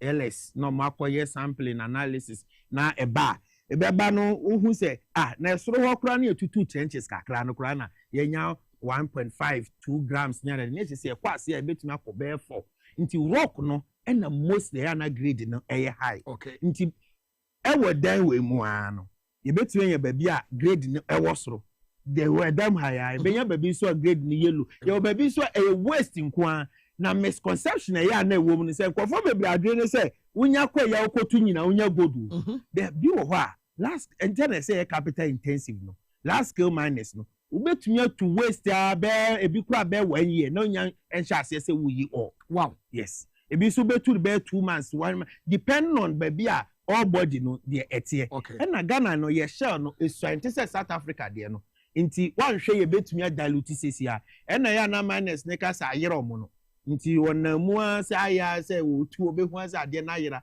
nti ye wo ba bia ye dia ma mabunu mo dia ye adwuma wo bo ase a first ade o maka kire me se o mo sere se ye bibia wi a o mpe se ye pet drilling machines no mo tumi be ye exploration kakra na asa aboba na ayere omo ni wa na nche se o ni ho e se etumi kwa na ha ni nyina wo nya bi na akosan so ahase afri another eno na ya ka se gold ni dan yes na so another concession adisifo no mbeche na ameba no iti ya sara no go for didi asikoto we bra koto na de esere nyina ne se ade na akoto bra no wonkoto wo se first bra no na onfanye yakma de me de me nka se obi believe wo no ontum but me mom de menyi ni se sa na godu tie nti enu nti na ama another program sisia eye den obi apebia ye na even development partners nyina omo twe omo ho afrim eye reclamation omo de nti omo twe omo ho afrim ni se Ohenaba ye betumi abe ha ye tu ha nyina na ya reclaim obi ahu se ya reclamation bo so me nsa beba na senso be tu bisaya omo se o kata so a na goodness senso abam asem enye nokre intermal reclamation akwaya dempa we ye reclamation na me ba ye ba bia na me predecessor o my reclamation o ya kwa ho nyina o motu ni nyina ya bobo anokra se hwianto bia ya reclamation ho ba bia ya o motu ni nyina asanso se hwi asanso be because o na se okwo ha che o free be kwai ba police barrier na ewo ho na nche ho asanso A and B ya reclamation ofo akwa kotu ho nyina adenya reclamation no asanso abam enye no kre godu ne kwa ma bio na finally se no mobie cooperative mining mobie say na wo sisia no it was a due process be do there yeguso ko nanimu okay me ka se Monday me sanso akọ anwa telekubo kazo na yakọhwe se de yedikan aye ho aduma no na especially baby a large scale mining companies o ma disturb ho no o say EPA for edikai assessment and sankra na ya ma licenses but be do the megidi say a few we nkwa we no de ye be operationalize ye o baby ho de a eye asase a ye nya disturb no ne kura ye pese de ho ne ye model ye wi a ye documentary na wa what high kiro bi ya say the cooperative na say na ye part okay yo what's me twato na fe yenko ye mraso masem a me ka twato nyina ne say ye wo ekuo num bi a eye appeal na me de to omani say omoka ho ne ye boa galamsey na ye pese tu ase na betumi atu ase bako any media for me nka se obi amebo aban abaso na emom yehu de eya yemos abaso de enye so yenka ye nyina yemfa ya no entumu bi na galamse kono de toso mienu eya ahemfo se yen ena asase no eye yen dia se ye de nan esi fom a galamse no eso ebe brase de toso miensa eye omanfo na eti krom ho no ukodru kroni bi so a de adwuma ba bi a metinti tambia na me wo field ukodru kroni bi so a ba bi a nipa netena na galamse ekoso a o ma sai munsuo o ma sai even ka kwan ba bi a monam ni adade nyina ni gidi se ye omanfo no se ye ka ye ho bom yi a ebetumi atu galamse as ena ebiew aban a ewo party a awo aban no na ma ye nya ya adwen se ena anofo no de wa akofo ado apenso MPP fo ye galamse nti wo branch a wa wani hu bi eno ka ho nti na Ghana fo se ye mpe omo bio ena mo amo no ye ya aba no e wo se ye ade ne foforo nti se wo ye party ni na se wo de wo se mani na bi na be ya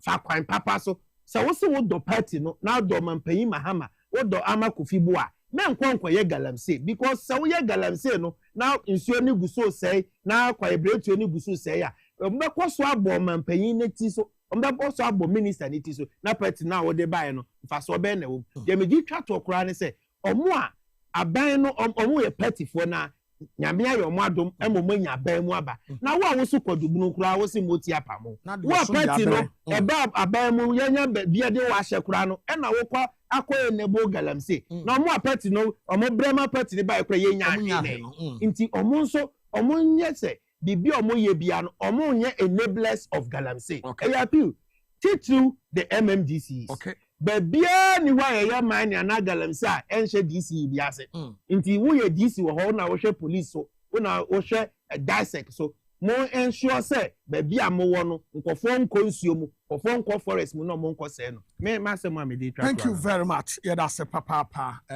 minua bema Pedro na yatene nka no wo ye pani ya this responsible mining no person we be a nsa na hye nti mo constituency ho no na mo kurum ho no say gold wo ho na mo ye bi na be ya monye na monye ho adwuma na monye responsible mining na entumi emwa asra enkomo obi bi afie be ya ehye adwuma die wuli na wogina eye kamera na chi na Peter ene Raf ene Emmanuel